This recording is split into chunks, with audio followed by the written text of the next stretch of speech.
Seminole Headlines, 93.3 Real Talk Radio. Warchant TV begins right now. Great to be with you as always. There's Ira, there's Corey. Gentlemen, how are you?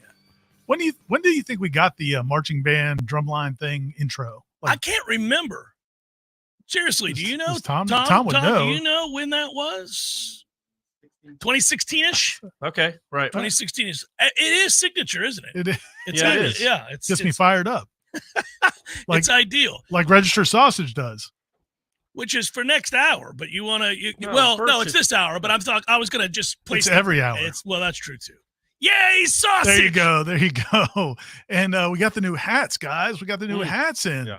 Ben and Will dropped off a couple of new hats. Corey's holding up the lovely blue. I like it. With the Register's logo. We call that. I have the blue one. Ben gave it to me at the golf course. If I could wear hats, I would. It would be on my head. Put it on, show everybody how good you look in a hat. You guys want to see this? Yeah, this isn't going to move merch like you think it is, but it looks better on most people, just not this head. And then this is the crisp black one with the white that is script. a good look too. What did I do with my black hat? It's in here. You look good, Corey. You look good. There's nothing that can make you look bad at this point. This is perfect. I don't look like a shit.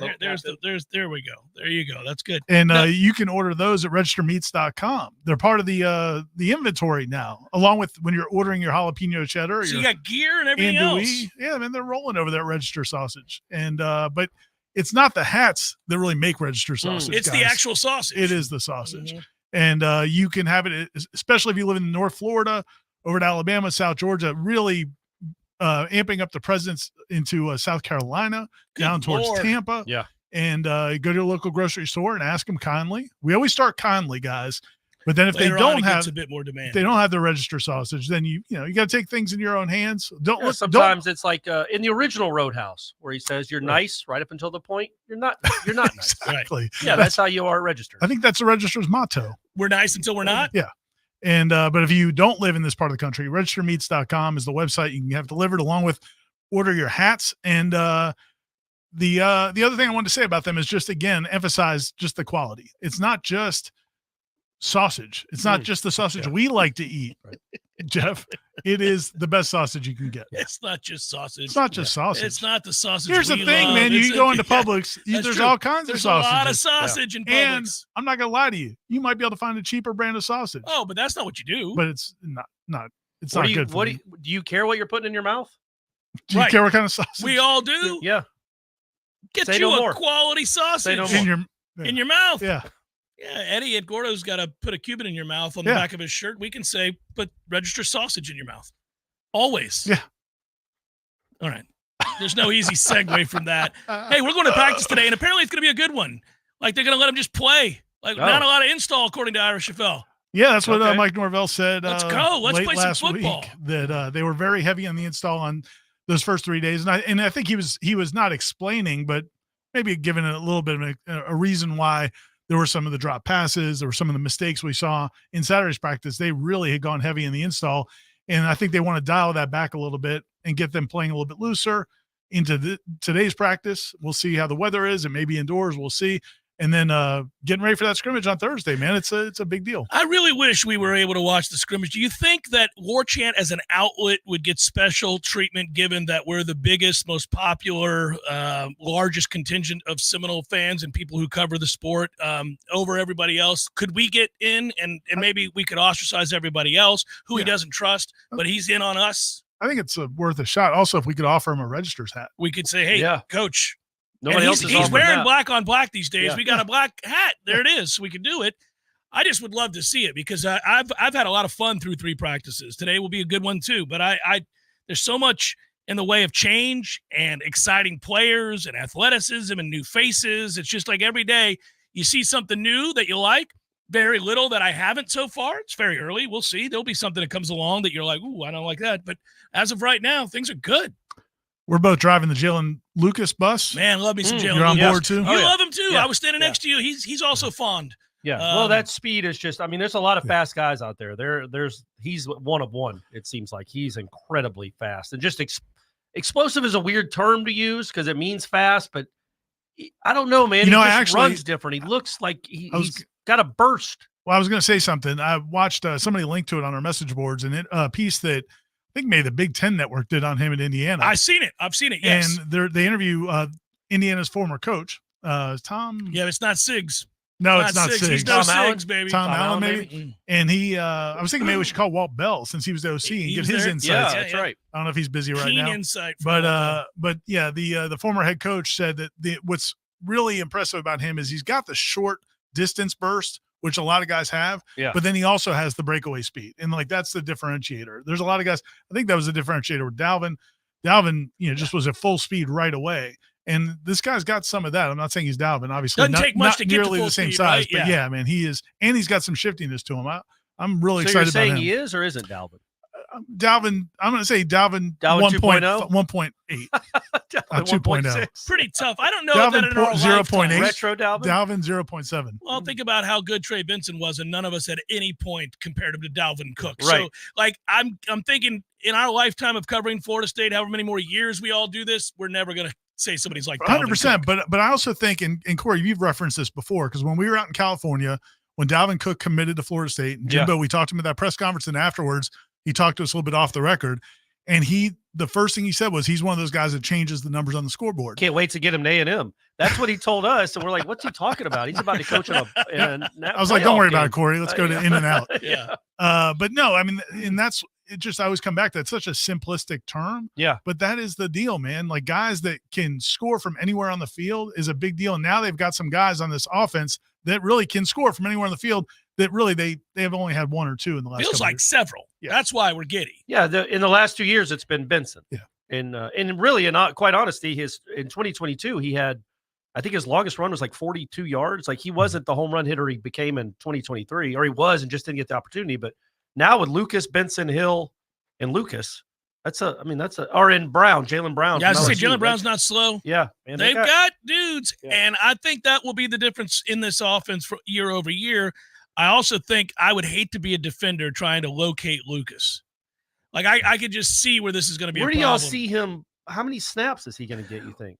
Well, listen, 20? I don't know how they plan 50? to use him. I want to preface everything I'm going to say with I'm not giving away trade secrets or anything like this, but it seems to stand to reason. And Mike has talked about it, so I don't feel like I'm violating our rules over here. But he's kind of a guy, I don't think you line him up and give him the ball 20 times. So they're probably going to have to design screens and things of that ilk for him.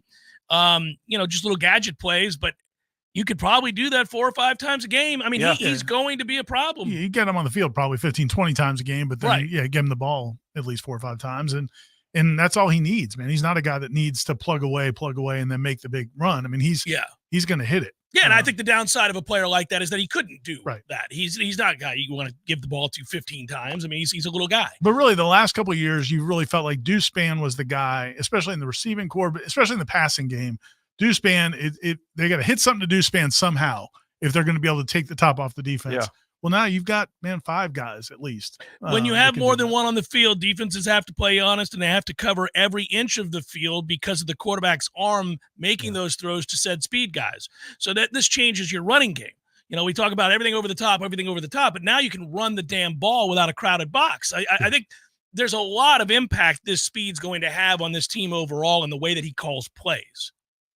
Yeah, and it's different because also you got a quarterback that can throw it 60 yards. That's easy. what I mean. He's got a cannon. Yeah, and just easy 60. It's like when you watch Strider throw a fastball, right? Yeah. Like 98 Doesn't doesn't even look like he's doesn't look like he's real throwing hard. hard. You don't even know if he needs a pocket to step up into. Right. He could just be off one foot and flick it farther than Jordan could throw it. Yeah. Putting everything into it, and that's not a shot at Jordan. It's just the reality of this the arm. kid's got one of the best arms. The in arm country, strength. if not. But just that threat changes everything. I think it just changes everything. Doesn't mean their offense is going to be great, but it's going to be different. Yeah, well, I mean, until we are able to watch a real scrimmage or we're able to see a game, the only other part of that equation that gets you excited or at least tempers that enthusiasm until you see it is how good is the offensive line going to be? If the offensive line takes a big step forward, then I do believe the offense will just be better than it was a year ago. I've said that before we saw any practice. I'm going to stick by that because I think the offensive line will be better. And if they are, given all those other facets we just described, the offense will be more productive this year than last. Yeah, I think the offensive line will be better. I think, and we can go through the reasons for that, but I also think they'll have better injury luck. That has to happen, there's right? a couple guys that if they could just stay healthy, it would mean a lot to that offensive line. if they don't have better injury luck on that side of the ball this year, then they are cursed. Yeah. I mean, it's nearly impossible not to have better injury luck. That's why you can make certain assumptions. I mean, it's bizarre. And we found out even more after the year. Like, you're like, oh, well, this guy was playing at 60%. This guy was playing at 50%. This guy couldn't run at all. This guy was just out there to be a decoy. This guy, his ankle wasn't right from week 3 on. This guy was never okay. I mean, plus I was thinking about that yesterday. I was doing the Renardo Green story and what he did to Malik Neighbors. And then I was looking up Malik Neighbors' stats afterwards. I'm like, well, look at that. He was healthy every game and crushed them every game except for Florida State. Yeah. And Florida State, their 2 best receivers either missed 2.5 games completely, Johnny did, or Keon was his half himself for much of the last year. half of the season. Yeah, and his great strength isn't going to be the run away from you speed. Anyhow, he's a contested catch guy, right? He made a lot of those this past year, and he had big games and big moments for you. But that is not the same as what we're describing now that they've introduced to this offense. And there was a concerted effort from Mike and the staff to do that. And they'll tell the story of what they were missing every offseason. Every coaching staff will tell you from their actions. The beautiful thing about the transfer portal is they write the script for you. They're like, what they go out and target, they're telling you they were missing from the year before, or that they were frustrated by at the very least, right? Unless there's a mass exodus from one segment group. But most of the time, they're telling you what they thought they were lacking. They self-scout, every good staff does, and they know they couldn't lift the lid, so people walked down and made everything congested. And I think you could take that a step further on that note. The fact that they didn't go after a bunch of tackles. Now, there are not a ton of great tackles in the portal. That's true. But they also went and got more guards than they did tackles. So I think that, again, speaks to, I think they feel pretty good about the tackles. I think, obviously, Darius played really well last year. I think they're really excited. Alex Atkins really believes in Jeremiah Byers. He thinks he's going to play much better than he did a year ago, and he outlined some of those reasons in the interview he did on during the luncheon. But I'm excited about that, by the way, because in my estimation, Byers did not live up to what we thought he could be a year ago. Yeah, and I think, and it's one of those things where Alex kind of admitted it without admitting it. Yeah, like what he he's talked, not going to dog the guy, but he didn't say what he didn't do well last year, but he talked about how there's so much more when a guy comes in, especially in his situation. He may be thinking, I'm going to come in there, I'm going to play for a few months, and I'm going to go to the NFL. And he said, now he is so much more invested in what we're doing and learning exactly why we do the things we do, why we and how we do the things we do. And he's become a much better teammate and all those things. And you may ask yourself, well, does that really matter? Well, it could on the offensive line. It definitely could matter. And so he's really, and obviously he's new in the system. So he really believes in him. And then you've got the other guys as well. I mean, obviously, you could apply that to, I think, on the other side of the ball, somebody that came in with a lot of fanfare last year as a transfer. He was like the number 2 transfer in the whole portal was Fintrell Cypress. And he was fine. He started. He looks great right now. Yeah, but he was their 3rd best corner. And there were times where he was their, honestly, the worst DB on the field, which was, they had a lot of good DBs, so that's not a slight. And he wasn't terrible. He just wasn't terrible. He wasn't as just elite. Like Byers, right? Byers wasn't terrible. He started. And that's what I think Cypress is. And then you look at him this spring. He's been awesome. It's been 3 practices, but he's been great. Does he look faster to you? He looks everything faster about to me. him looks like much more intense, much more focused. Everything is more urgent. I think he's probably disappointed in the year that he had. I mean, I don't know. Think I don't want to put words. He'd be here this year. I think he thought he was going to be here for a year, but that's the same thing with Byers. I mean, I think you've got 2 guys there that probably thought they were among the highest recruited transfer prospects at their positions, had already accomplished a ton, been all conference players. They go in the portal, they come to Florida State. They're probably thinking, man, we're done after 1 year. And then they get their evaluations and they're not what they need to be.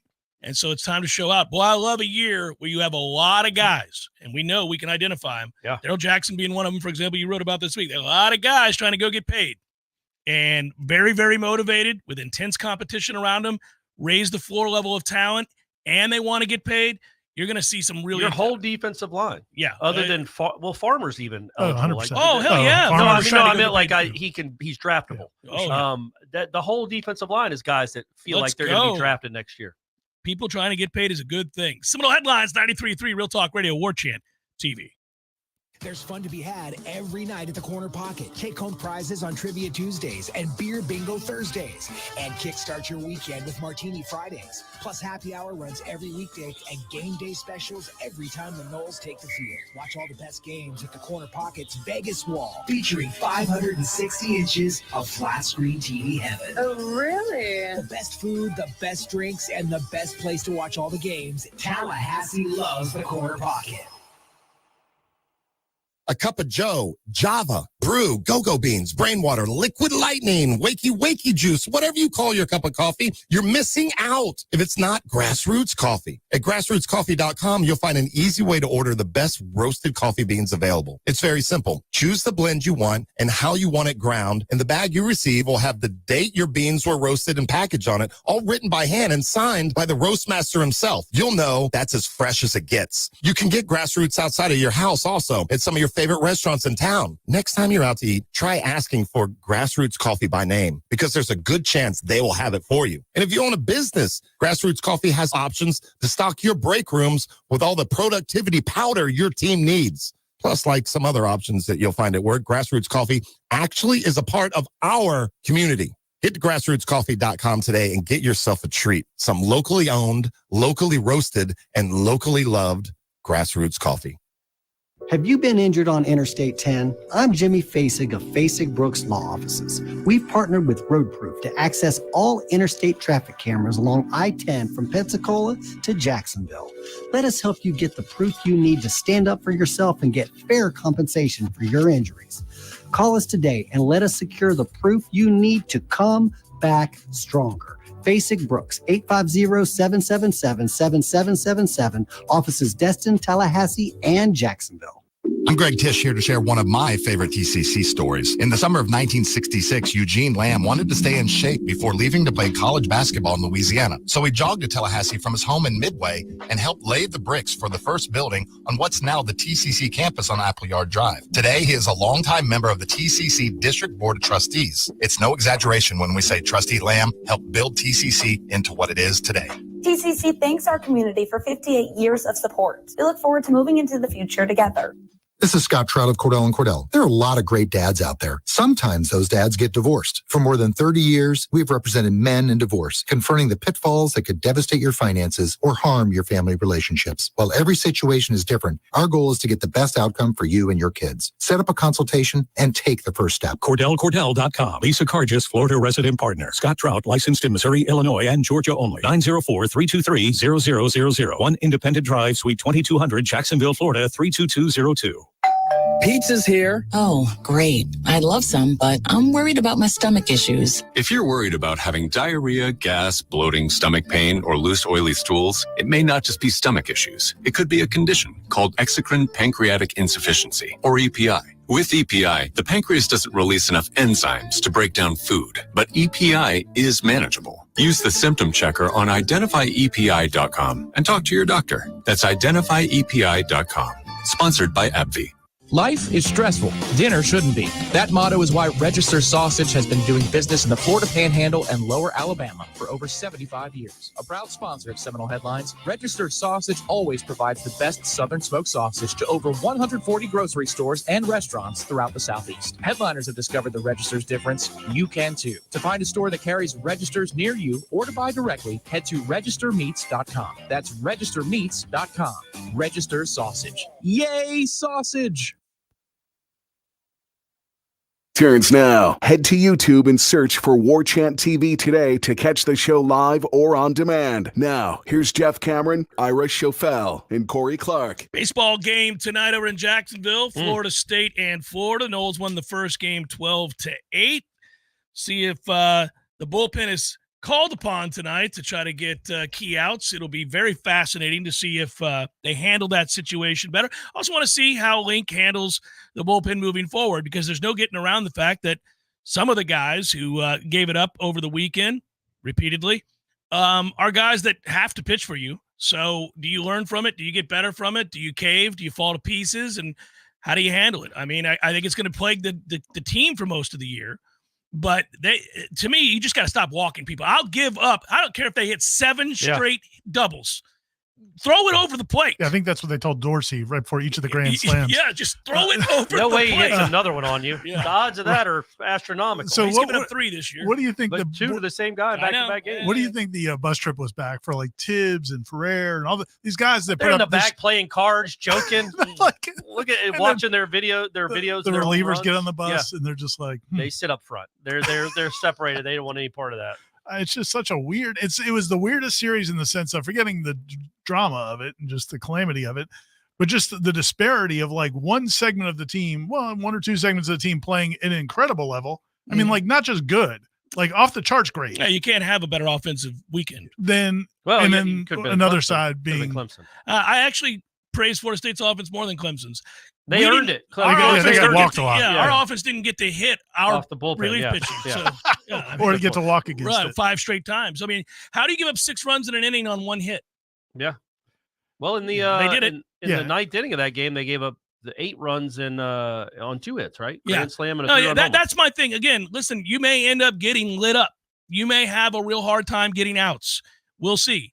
But you cannot walk everybody in front of a good hitter. You let them hit their way on, because baseball's weird that way. It's fickle. They'll hit it right at people. They'll just miss it, pop it up. It happens. Like the chances somebody's going to register 6-7 straight hits off of you to get that same run total is very thin. You walk the world, and now, you got a left on right matchup against one of the best hitters in the country. He's going to wait for you to throw a fastball down the heart because you have to throw a strike. You just walk 4 people in front of him. Maybe you just take it on your own and plunk him.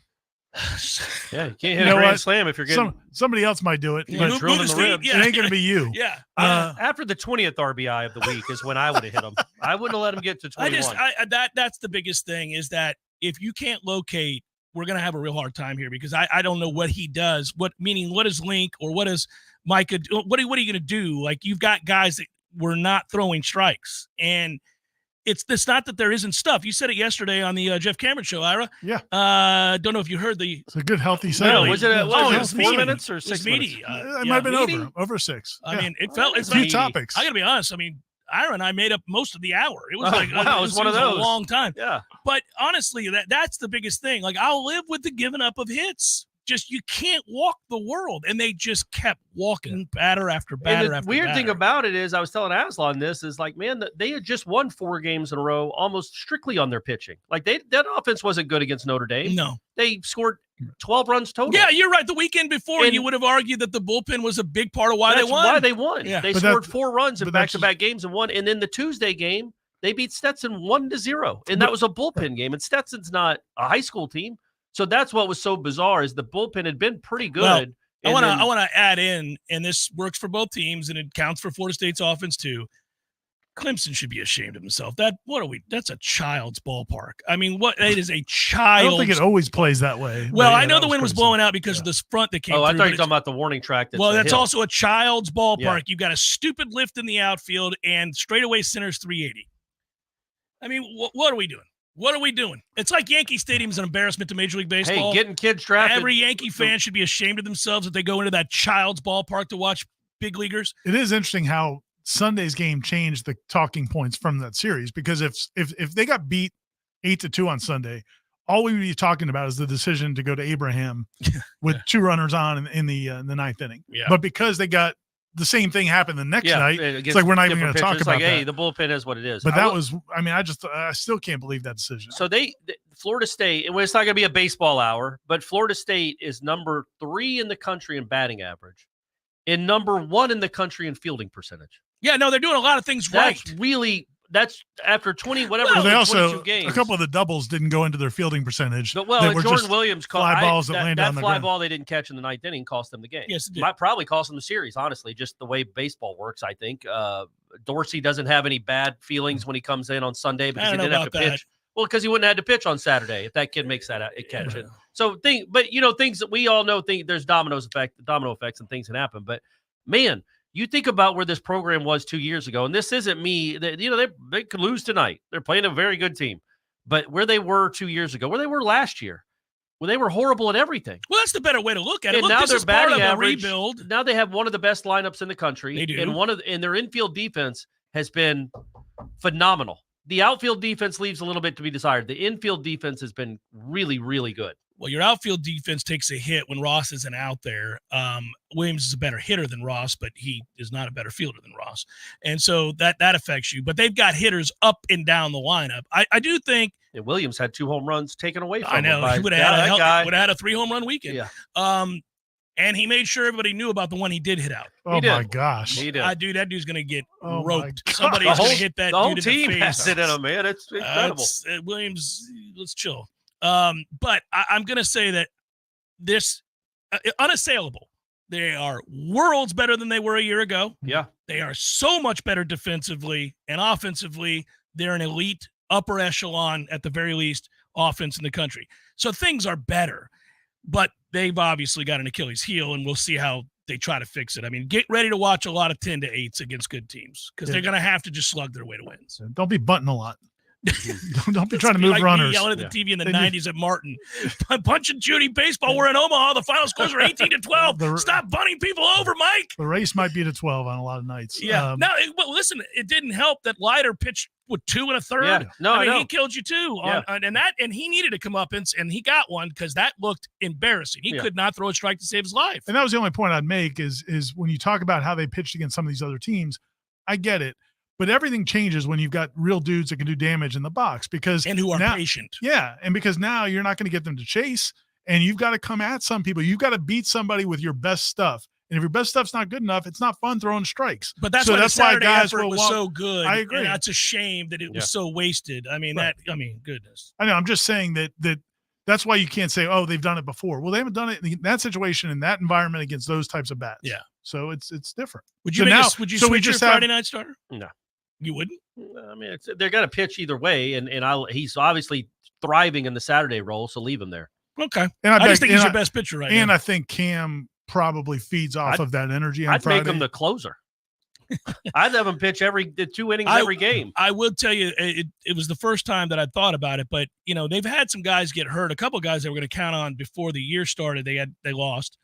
But Ben Barrett. Sorry, I said Bennett. Yeah, Ben Barrett is sorely missed. Yeah. Because he throws strikes. Yep. I mean, his stuff isn't overwhelming, but he has 3 pitches that he throws for a strike. And I was thinking the whole time they couldn't go to him, like, well, that dude would at least put the ball over the plate. Yeah. And he's a competitive kid. He's also throwing now. Right. He's back to throwing. He hasn't thrown since Greenville. So they got a chance to have somebody aid this situation that you can go to that can eat up a couple of innings by throwing effing strikes. Primo's in the portal. Breaking news Primo from Spears, 5 days ago. Yeah. Just throwing that out there. Should we expound on that? Yeah. No, we just hadn't talked about it. Your Primo's, they got to do some stuff with basketball. The Primo era is over. Yeah. And Josh Burrell, before we started today, a wide receiver. I guess he's a wide receiver at Florida State. Entered the portal today. We could predict that. I wish him luck. He actually announced it. Yeah, 2 months ago. He was going to do it. Yeah. Oh, he did. Yeah, he announced that he was going to do it once he got his master's, and I guess he's gotten enough. All right, Josh. I do think it's going to be interesting.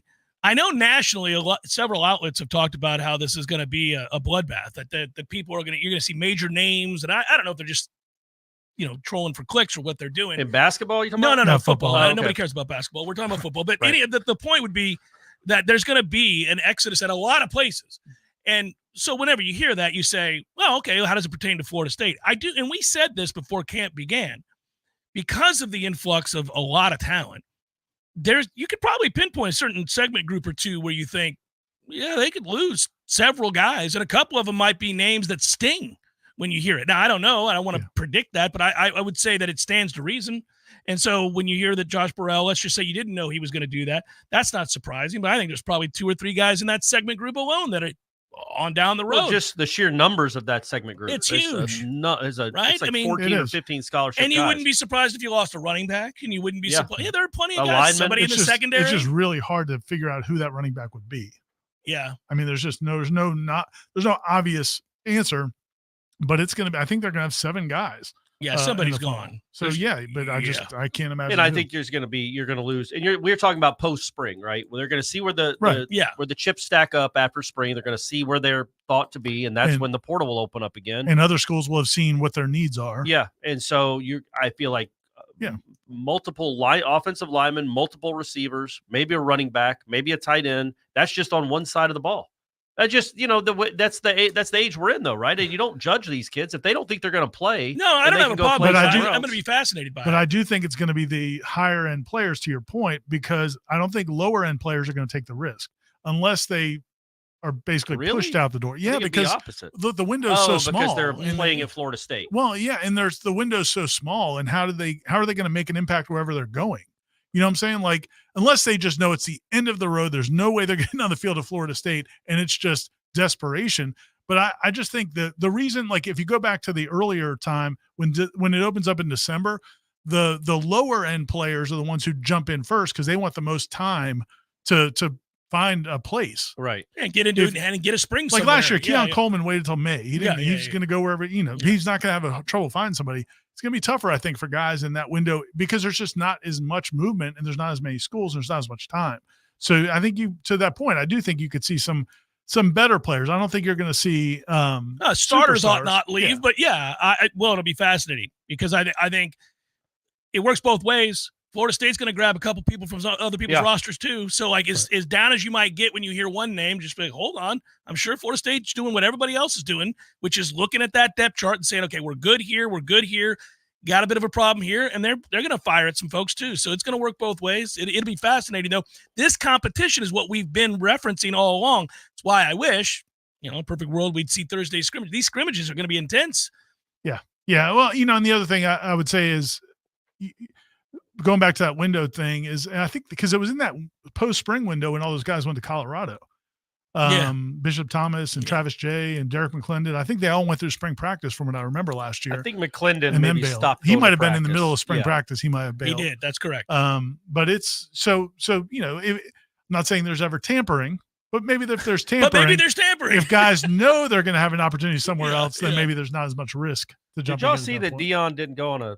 And look, this isn't going to be a Deion bashing hour. I already did it yesterday on the show. But it's also indicative of where we are as a sport, where he didn't feel the need to go anywhere and recruit. Well, now, I know he that's also not gave normal. a very unique reason. He said he's saving the school money, Corey. He's saving the school money. He's worried about the school's expenses, Corey. And the parents want to come visit his house, not the other way around. To see how he gets down and what God's given him. And we know that he'll be leaving as soon as his kids are out the door. But you can build a roster, not a program. Let me check that. You can build a roster with some real talent at certain positions doing what he did. No, for sure. If you're Deion Sanders. If you're right, that's what I'm saying. But I obviously because when he was flirting with Willie about being the receivers coach, and that was when I talked to certain people who know him, they're like, man, there's no way he's going to go on the road recruiting. And at that point, you had to go on the road recruiting. Right. But you really don't. In this era, if you're Deion Sanders, you don't. Yeah. So I don't blame him for it. I don't know if he's not going to sign one kid by going on the road that he wouldn't sign between his image and the NIL. The other day, we were talking to DJ Uyunglele and about going to play at Colorado last year. And he said, man, it is unbelievable. He said, you would not believe. And this was later in the year after they'd already started losing games. Lost every game. He said the media was unbelievable. Oh, I'm sure. Yeah. So man, he's going to be able, he can do that where most coaches couldn't. The reasons he gives, though, are less than fun. Oh, well, but also, he should have just said, "Yeah, I'm Deion." He sounds Deion, like a fool. But what if he was a real candidate at Texas or Alabama, and they wanted to hire him, and he told them, "Look, you can hire me. I'm not recruiting." Yeah, and they said, "Well, but here's the thing, Deion. Nick Saban recruited." Well, yeah, that's what I'm saying. Would Deion still? I mean, would they that's his next goal is to get a bigger job, or maybe it's not. Buy that? He might just be done with college football when his kids are done. After another 3-win season, he may call it a day. I mean, I do think but it's such a unique. Hey, Corey said this wasn't going to be a Deion. I'm not bashing. But he introduced it right as we're going to break. Sorry, Deion. You're my dog. Had your posters on my wall. I did. You don't even think that. Stop. 13-year-old Corey Clark loved Deion Sanders. Yeah, 13-year-old Corey Clark does. Seminole Headlines, 93.3 Real Talk Radio, Warchant TV.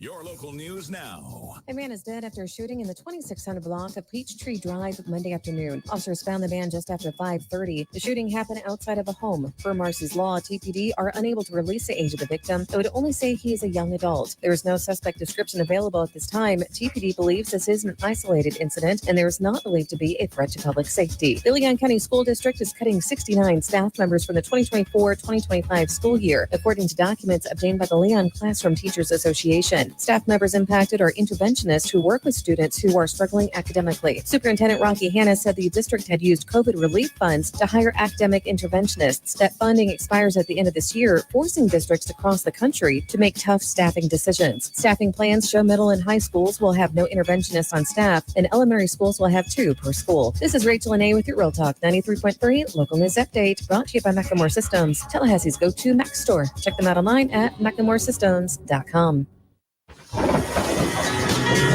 This is meteorologist Paul Trombley with your Real Talk 93.3 weather update. A flood watch begins at 11 p.m. tonight and remains in effect until 2 a.m. Thursday morning. Slight chance for showers this afternoon. Otherwise cloudy. High of 76. South winds 10 to 20 miles per hour. Storms likely tonight, 65. This report is brought to you by the Lawn Johns. For all your landscaping and lawn care needs, visit thelawnjohns.com. Currently, it's 71 degrees. Honey, can you go up in the attic and get a few things for me? Sure, honey. Well, this is going to be fun. Where's that light switch again? Whoa, can't stand there. I don't even want to know what that was. Why am I up here? There has got to be a better way. Honey, are you okay?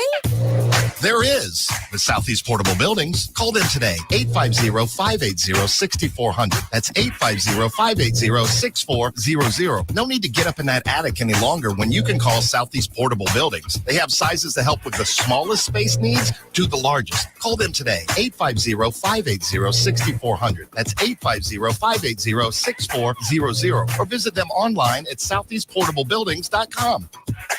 Still don't know what that thing was in the attic.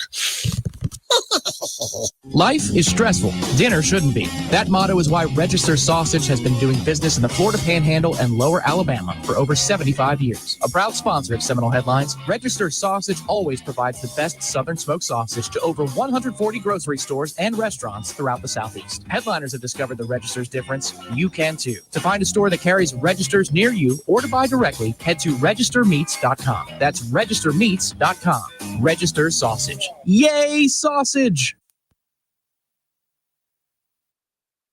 Seminole Headlines returns now. Head to YouTube and search for Warchant TV today to catch the show live or on demand. Now, here's Jeff Cameron, Ira Schofel, and Corey Clark. Yeah, Ira, I just played the game there. I went to the roster to go through everyone. I didn't realize it was. How long did it take you to get the roster page loaded? Are you saying that Seminoles.com is not efficient? No, and no, that the recent rebuild wasn't a success? What? No, that's those are your words. You're not saying that. Okay, no, those are your words. Don't even. Yeah, I just mentioned it. So bad. I'd like to use it as a. They do have conveniently all the social media links there instead of Sweet the Jesus. things, the information you actually want. Yeah, no, it's a failure. They failed miserably. But when I look here, there are so many guys. I'm not going to call out any one guy, but there's a candidate, and it's a hard conversation to have. Let's put it that way. All right, we'll talk off here. Yeah, but that candidate for what? To go. Oh, To really? get Okay. I thought we were talking about to go to Colorado. Yeah. Well, I don't know about Colorado. I don't know why anybody would do that. But there's a ton of the talent. That's what you get excited about. Like, okay, in the midst of this hard conversation, what you figure out with a lot of these segment groups is, to Corey's point earlier, you go back 2 years or 3 years, it'd be very easy to figure out which guy. Now you're like, well, I don't know. It either speaks to that, obviously we know the talent infusion, but the competition is tight at a lot of positions. Like you want to play the same game with the secondary, holy moly. And I'm not talking about starters, just like name all the guys in position to get a lot of run as a 2 or a 3. Well, there's a ton of them. I mean, again, this isn't like a knock on any of them individually, but I'm sure that at nickel corner, I'm sure that Greedy Vance, Kevin Noles, and Earl Little all believe they're going to start. Oh, I'm 100% now. Well, one of them's never going to play. I mean, now unless they can cross-train them. I know who that is, but I think you're right. Well, I mean, we don't know. But I'm just saying it's there's several positions like that where there are not just 2 guys, there might be 3 guys. And that safety position is going to be fascinating, man, because I think that's kind of the key to it all. Is what do they end up doing there? But I wouldn't foresee any of the safeties if they don't get the job immediately bouncing, because Shaheem's a junior who's draft eligible. Well, and he's going to start. Yeah, the other guys are a lot of young guys. Yeah, but the receiver position to me is the one that's the most fascinating, because you've got, I think, seven freshmen or redshirt freshmen when you include the 4 that are coming in, along with Destin, Hakeem, and Vandrevius, who all think they're really good, and they all might be very, very good. They're all second-year players. Hakeem's actually a sophomore. Oh, okay. Yeah, I got you. But they're 2-year players, right. Second-year players. So you wouldn't think any of them would be in a rush to leave, because this is their year. This is their year to bounce. But then you have Benson and Jaylen Brown. And then also you've got Portier and Williamson, who have never really gotten I shouldn't say a fair shake, a healthy shake here at Florida State, who think this is their year. But not all of the guys I just named, there's Deuce Spann in there too. Not all the guys I just named will be on this roster in August. Yeah, what's going to be the key for them to go somewhere else, because they all have a shot to be something at Florida State, but obviously they all can't be because you don't have. By the way, a few guys will accept that they're role players. I mean, a few people will understand. I don't think Deuce Spann's walking around thinking he's a starter at wide receiver for Florida State. But what I would say is those three guys, Spann, Williamson, and Portier, I believe are all seniors. So if they're not like Spann's a redshirt senior, if they're not if they don't have a clear path to playing a lot, those guys might be interesting because they would have value. I mean, they're all Spann big. will go start somewhere. I mean, with that kind of athleticism and speed, I think, lower level, I think Portier and Williamson would too. So I definitely think Portier would. I think Portier's good. Portier's probably going to play here. Yeah, I know he might start well, here. I'm saying it, but if he realizes he's not the guy or one of the guys, that could change. That's college football in 2024, man. You just know going into a spring and then coming out of it, okay, we have 14 scholarship receivers. In a week, we're going to have 11 or 12. Easily. This is fun to do. Watch, I'll just name them. I'm not telling you what I think is going to happen with any of them. We have, for the listeners, like, this is what we're talking about when we're out at practice and we see that segment group and we're like, Jesus, that's a big segment group. Ja'Kai Douglas, Kentron Portier, Deuce Spann, Jaylen Brown, Destin Hill, Hakeem Williams, Malik Benson. By the way, I love Lil Wayne McCoy. Yeah. He's looked good so far. Vendravius Jacobs, Darion Williamson. I mean, we can keep going on. There's other kids, like you were talking about the freshmen. I'm really not naming all those guys. And there's some guys that are just, scout team guys. But for the most part, I mean, there's like 10 dudes that are dudes. And they almost every single one of them, I may say, I have to go back through the list, but I may say every single one of them would have been a star in 2020. Like almost. Yeah, there's a couple that maybe not, but yeah, I think you're right. I mean, it's we'd have never heard. Miami would never heard of Andrew Parchment on 4th and 14. They would have never gotten that Parchment treatment if these guys were here 3-4 years. It's all it's all a good problem to have. Got a lot of quarterbacks too, guys. We could do that too. You go, there's like 7 dudes in that room. This week will be good, and unfortunately we won't see the scrimmage, but today's practice will be good. And we got Tom Lang back in town, so that'll be good because he likes to watch the trenches. Another set of eyes. But that'll be fun to watch. Some of the offensive line, defensive line stuff. We got a taste of it on Saturday.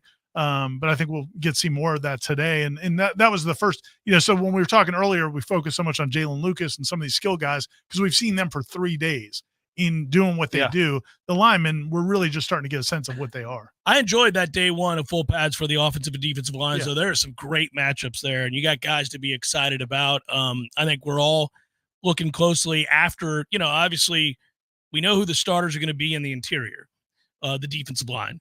But then from there, there's a real fight for the reps that are going to be had by the second and third guys. There's some pretty good names in there that are going to be fighting for that, including the transfer, which will be fun. And you look at defensive end, and I think that's fun too because I've been impressed so far early on. Marvin Jones Jr. looks like he could fit the bill. Yeah, man. I just wanted to see it. Me too. And I think on Saturday I was like, okay, I'm signing up. You almost did what I always do. You almost called him Marvin's, and I don't understand why my brain. I caught it though. You did, but I always want to call him Marvin's Jones Jr. And I don't. It's Marvin's son. Marvin. Marvin's son. That's what I should refer to him as, Marvin's son. Yeah. But yeah, man, you see why there was a lot of hullabaloo with him coming out of high school for sure. And he got on the field and started at Georgia a little bit last year. You just shouldn't look like that. I mean, he looks like and he moves. But also, of the NFL at this point, and again, this shows you where you are with this program and this roster right now. I think I would be surprised if he started. Well, I know why you think that. It'll be interesting. Those top 3 are Lola really is good. a dude. Beast. A dude. And it may be a situational thing too. And I feel like I think Aaron's right about Lola that. Hay has obviously got the strength, but Marvin Jones can. But don't you think they're like they offset each other pretty well, Peyton and Lola Hay? Like I it's got two you. different guys. But but remember last year, and I know you do because you sat next to me at every game. When let's just say the backup DNs rolled in and they wouldn't space them out where it was like this guy and you guys. I got a quick question because this is good. Just don't take 5 and 11 off the field at the same time. I'm going to ask what game it was, Ira. What game was it when you were like, enough? Corey, enough. I think it was the game they didn't lose. It was is that one? Because I don't think they lost the game because of it. No, but at what point dude, did you? It was like at first you probably thought, okay, fair enough. I think it was like 5 games in, and it was just like it was just incessant, and it's like, dude, I get it, but they're playing well, and they're playing for something down the road. Obviously, they were fresh at the end of the year. Yeah. Well, Very fresh at it the turned end of out the year. none of the games mattered. So they should have just rolled those two dudes out every play. They could have just played walk-ons at that point. It didn't really We're make a not going to need difference. you in December anyway. Yeah. But to the point being, that gap, I'm not going to disparage people here. You know who the backups were, but that gap between it was significant. The starters and the I agree with backups, a defensive end, has shrunk considerably. Now, look, obviously you don't have Jared Verse anymore, so that's gone down. But then I think if either Marvin Jones Jr. or Lolo Hea is your third defensive end, you're doing really great. well. That's really good. That's Yeah, fun. The That's chasm exciting. between Verse and Byron Turner, right? Very different than what we're going to see this year. Jeff and that's doesn't mind throwing out names. I don't. Yeah. But that's what I'm saying. Like, we know there was a significant difference At in least those give two him his individuals. nickname if you're going to call him. No, if you're going to say his name. That's not even a knock on him. Verse is going to go in the first round. Let him say his nickname. You know Byron Turner's nickname. Overdrive. Yeah. Yeah. I mean, I knew that was too easy, and I frowned the first time you did it. I wasn't it's going to encourage. classic. But it's too classic easy. Clark. It's too easy.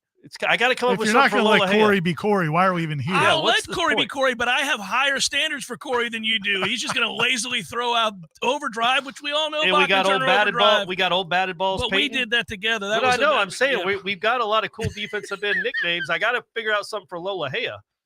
Yes, and make it good. Yeah, How I good? will. Lola, By the way, that is funny if you Lola look at the hit screen. you. Gonna Gonna bat the hell out of that ball. What are you going to do today, 11? I'm gonna bat the hell out of these balls. You better protect yourself. It is crazy. He had like 12 PBUs. He had defensive lineman. Yeah, 10 or 12, and whatever it was the most by any defensive lineman in the conference in like 10 years. That is the best. Well, and he's good at it. There's He's a like timing element He was to like that fourth too. in the ACC in pass deflections. And as by the a way, defensive end. and they teach that. Like every coach tells you if you can't get there, get your hands up. But there's a timing mechanism to all this. A lot of guys lazily just do this. My man will break down, stop, and be like, oh, no. You're not getting this ball out. In He's flat. actually It ain't happening. He's actually a smart kid. He's a smart football player. He is. He's got that, what I like to call football IQ. Yeah, that's a, You know, that's a good people way to should phrase use it. that. People should use And that. honestly, I think it could be used for other sports besides just football. A basketball IQ? You could have a basketball IQ, Yeah. a baseball. You don't This hear guy- baseball You can IQ apply a it lot. to everywhere. Yeah. Tennis IQ? Do people have tennis IQ? You know, people will say he's got a good mind for the game, but I they don't- never say. I think what they say with baseball is you don't really need an IQ. See ball, hit ball. Yeah. Manny go field ball. Ramirez, Go field ball, Ramirez pick ball. proves that point. Yeah, correct. You can have By a the great way, career. so we're wrapping up the arrow. I did see the new Roadhouse. I Oh, did yeah. watch it. I heard yeah. it was awful. I mean, it is exactly what you'd expect it to be. Yeah. Conor McGregor is awful. Yeah, I heard he was terrible. I don't know what the thing. I guess just to get people to see it. Yes, of but course. the Why UFC remake it anyhow? Well, true. Why remake a classic? They haven't remade Citizen Kane. Why are they Yeah, remaking good a idea. Roadhouse? They should do Citizen Kane with Conor McGregor. Conor McGregor. Yeah, he'll be the protagonist. That'll be great. Yeah, him saying Rosebud, but you can't understand what he's saying. Oh, goodness gracious. No, see, there's no way for me to turn here. We got 3 minutes left of the hour. Oh, sorry. I thought we had Just like talking 30 about seconds. Other left. bad movies they should remake with Conor McGregor. No, we're not going to do that. Smokey and the Bandit with Conor McGregor? What I do think He could by be the Sally Field character. Of course. Pick him up halfway through the movie. You know, by the way, Smokey and the Bandit still plays. If you flip around and it's on and Yeah. you watch Oh. it again, it still plays. And Except- she's still hot as hell. Well, Yeah, we understand that things have changed. I understand Yeah, that yeah. conversations are very uncomfortable. different. Yeah, Yeah. no, there's a lot of movies like that. I agreed. I'm just talking about the overriding premise and some of the funnier moments they still play. If you can put yourself back in that time Well, you know, Yeah. when those things were okay. I'm not Yeah. saying it's okay. I'm saying that some of the humor still plays. And oh, by the way, she That's unbelievable. unreal. That's a prime. We know. But I gotta tell you that nobody's had a larger window, and this is really, just gross on my part. But that's a 50-year run for her. Like I think 50 years. Well, no. 40. 18 to 60. Oh yeah, 18 maybe, to 60. But I was trying to think of what movie she Corey's was in like, 2 I years will ago. I'll embrace any hyperbole. All right, I love all hyperboles. I'm not far though. But I'm not letting you say that. I'm not far off. 18 to 64. I didn't see her at 18, and what was she at sure. 64? You want to venture a guess that she was She was cute at probably 18? cute, yeah. All right, so 18 to 64. Have you ever dated an older woman? No. I thought that's Oh, no way. That'd be gross. All right. So who's had a longer run? Like Demi Moore or Holly Berry? I would say Selma Hayek is. Halle Oh, Berry, that's number one on my list of all time. Halle But Berry's probably it. Selma Hayek was just in that. Raquel Welch has probably got the Magic longest of all Mike, time. whatever Yeah, the fourth yeah, Magic yeah, Mike yeah, was. She's yeah. still in that. And I know there's Hollywood tricks and stuff, but sweet Jesus. By the way, did Soderbergh direct the Magic Mike? Probably. Why so would he she's do had a that? 30-year run. Man. Like, she's had Selma longer Hayek's than a been 30-year 30-year run. That was early 90s. Sophia Loren had a good run. I was thinking of the Tom Joy Cruise. Behar. Who? I don't think that's who you mean. Who? Joy Behar. Oh, you scared Joy me. Behar. He said Oh, it yeah, so Joy well. Behar. I was like, oh my God, he's serious. I think Tom Cruise everybody's got a thing. Risky Business was 40 years ago. It's like Stop 42 years Stop. ago. And look at that guy. He's still getting it done. Multiple surgeries. Probably. Corey I doesn't don't know. care. There's probably. He keeps himself in shape. Good dude. Brad Pitt, another guy that's had a great run. I think that's real. Corey's about to have abs inserted into his stomach. You think he cares about plastic surgery? And soon it'll be that and calf implants. Yeah. And something with my head so I can wear a hat. Put the hat on again before we round out the hour. All right. I'm not Let me going see to talk. this. You I turn wanna my say it mic real quick off. because then we're going to do questions. Actually, I turned his mic off. Why doesn't it sit on your head the way like a normal human being? Pull it down. Pull the hat down. No, it doesn't work. Why doesn't your head? But here's the thing: I will tip you for filling my gas because I do. If the gas station worker fills my gas and he looks like you, I will tip you. I mean, look what it does to my ears. You just the look whole thing. ridiculous. I've never seen if something. It's bigger than your body is part of the problem. That if hat, you're watching it, I used to rock hats. Hats were my thing, Jeff. Oh, Tony says turn it backwards. Yeah, let's see it backwards here. No, that ain't gonna work either. Oh, all good. No, we're gonna go without the hat. Go ahead and support registers and just go Sorry, ahead and Ben. hold it up there. That's the way that's gonna We're work. going to auction that off later on the YouTube channel. All right. Well, here's the good news. Next hour, we'll get to your headliner questions, and this kind of buffoonery will cease momentarily. Seminole Headlines, 93.3 Real Talk Radio and Warchant TV.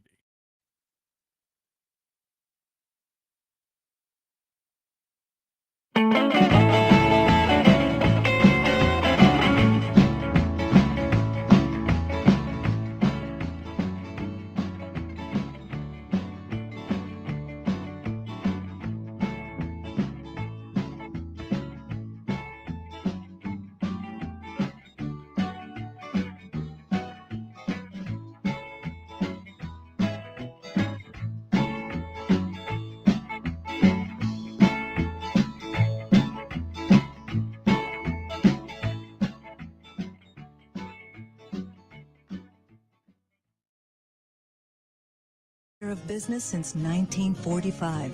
When you call Whitten Glass, you're dealing with experienced, reliable professionals who offer only the best. Like Whitten's top-of-the-line bath enclosures that provide style and luxury at an affordable price. Eye-catching storefronts are a specialty at Whitten Glass. We'll help you design it and install it.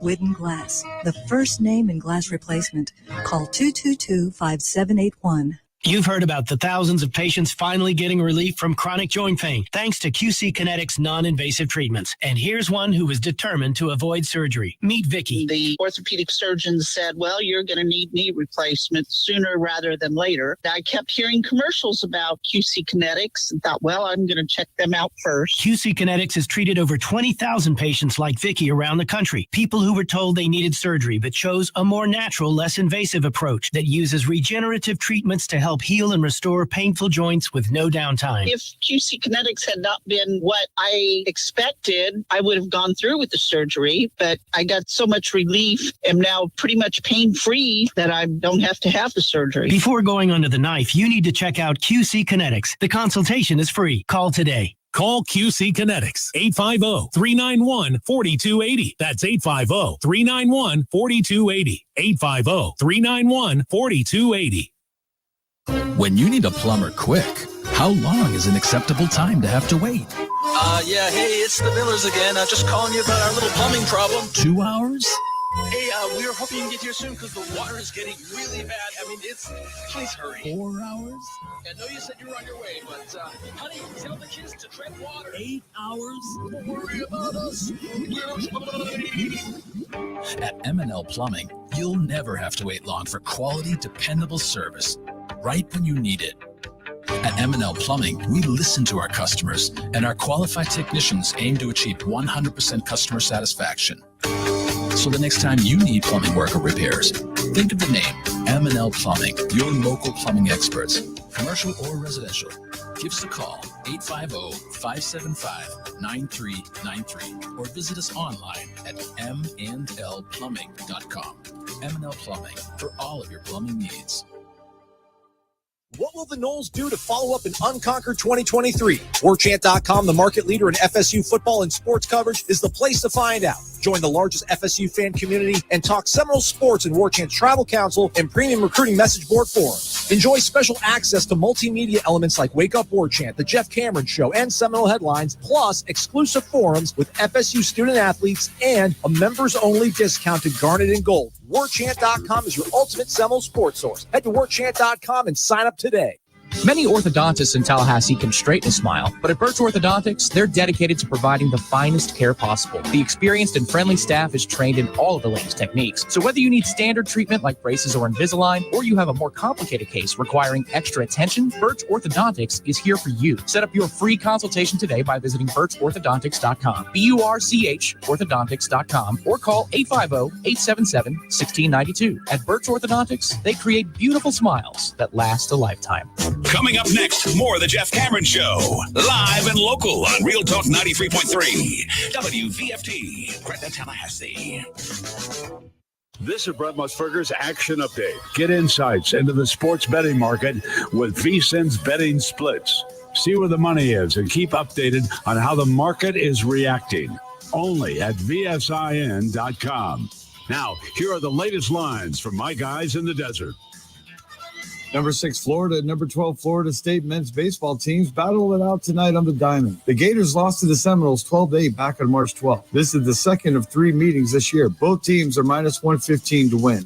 We're on to the Sweet 16 of the NCAA tournament. All 4 number 1s and number 2s are still alive, and all are favored to win their respective games. UConn will take on San Diego State as 10.5-point favorites. Purdue will face off against Gonzaga with a minus 5.5-point spread. North Carolina is a 3.5-point favorite over Alabama, and Houston will meet up with Duke as 4.5-point favorites. With your VSiN Action Update, I'm Ron Culver on Tallahassee's Real Talk station, Real Talk 93.3. You probably already know that Pinch a Penny Pools and Spas is your one-stop destination for all pool maintenance needs, offering everything you need from chemicals, cleaners, vacuums, nets, and more. But that's not all. Pinch a Penny also carries a huge selection of premium hot springs hot tubs paired with easy financing options, making these luxury hot tubs affordable for everyone. And if you have an older hot tub and you're worried about the hassle of removing it, worry no more. Pinch a Penny will not only remove and haul away your old hot tub, but also offer a trade-in value for a credit towards your new one. So why wait?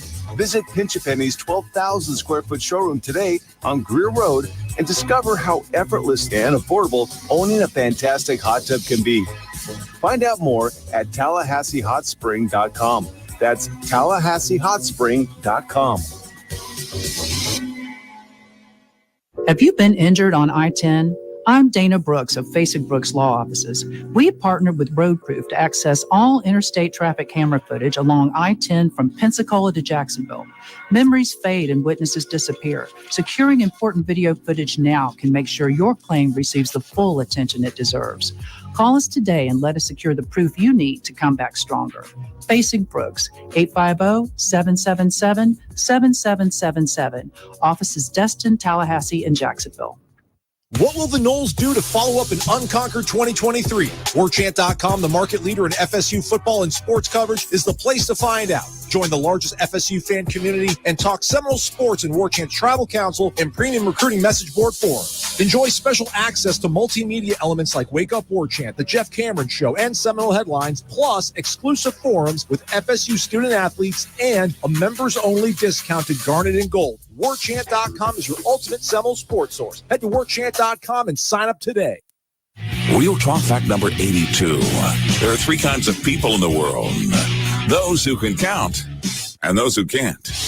This is Real Talk 93.3. If Real Talk was a paycheck, you'd be getting a huge raise. More Real Talk right now on 93.3. Hey, this is Brian Kilmeade, and I want to hear from you, Tallahassee. Don't miss my show live from 9 till noon, each and every weekday on Real Talk 93.3, Tallahassee's Real Talk station. We know you're glued to your phone, so follow us on Facebook at Real Talk 93. Give us a like, and you're going to love it. We are the talk of the town. Really, we are. This is Real Talk 93.3. It's time for Seminole Headlines, featuring Warchant.com's Jeff Cameron, managing editor Ira Schofel, and senior writer Corey Clark. Your weekly dose of all things FSU, pistols, and pies starts right now. Here's Jeff Cameron. Hour number 2, Seminole Headlines, headliner questions coming your way. I'm Jeff. There's Ira. There's Corey. We thank Dr. Birch Orthodontics always, as it is the best in the business. They are the best in the business, and we appreciate their support. And by the way, if you've got a kiddo or maybe yourself who are looking into getting orthodontic care, you need not shop around. Go straight over and see Dr. Birch and her team. You won't regret it. Yeah, Dr. Birch actually sent me a little bit of information on her staff because I was just curious. You know, like, and we know Dr. Birch is awesome, but her staff, they've got over 130 years of experience in dental help in the dental field. And she, as we've said, is the best in the business. Her office has been there for over 20e years. I thought you were going to give us a rundown of like an employee in particular. Like, yeah, that would be funny. Let's meet Susan Jones. Susan has a 99.9 grade. Let's just make up the grades. I think they're all 100. I was going to say, what was she? What was the demerit for? Oh, 99.9. Spending too much time with patients. Oh, over the top kindness. Over the top kindness. At some point, we've got to get moving. We got to dial it back. Susan, you can't spend 2 hours.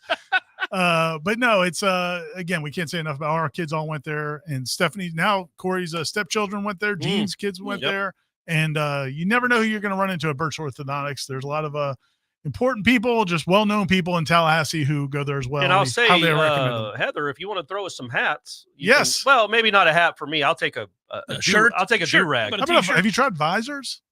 No, like a Spurrier visor. Well, because I'm trying to protect my head, Ira, from the skin. But just for the look. No, the visor looks great on me. Don't. I have a question actually that has nothing to do with hats. How about the Jeff hats, the Irish hats? None of them. What do you call those? Yeah, you call those things. The Kangos, or if you will. But no, you don't. You've never tried that? What, a visor? No. The hats I wear in the wintertime. No, I haven't. I think you might be able to pull it off with the glasses. You might be able to pull it off. Right, that might be the one hat. I've got 9 of them. I'll bring one. Okay. All right. I wanted to know if you've started implementing the heavy hand as stepfather yet.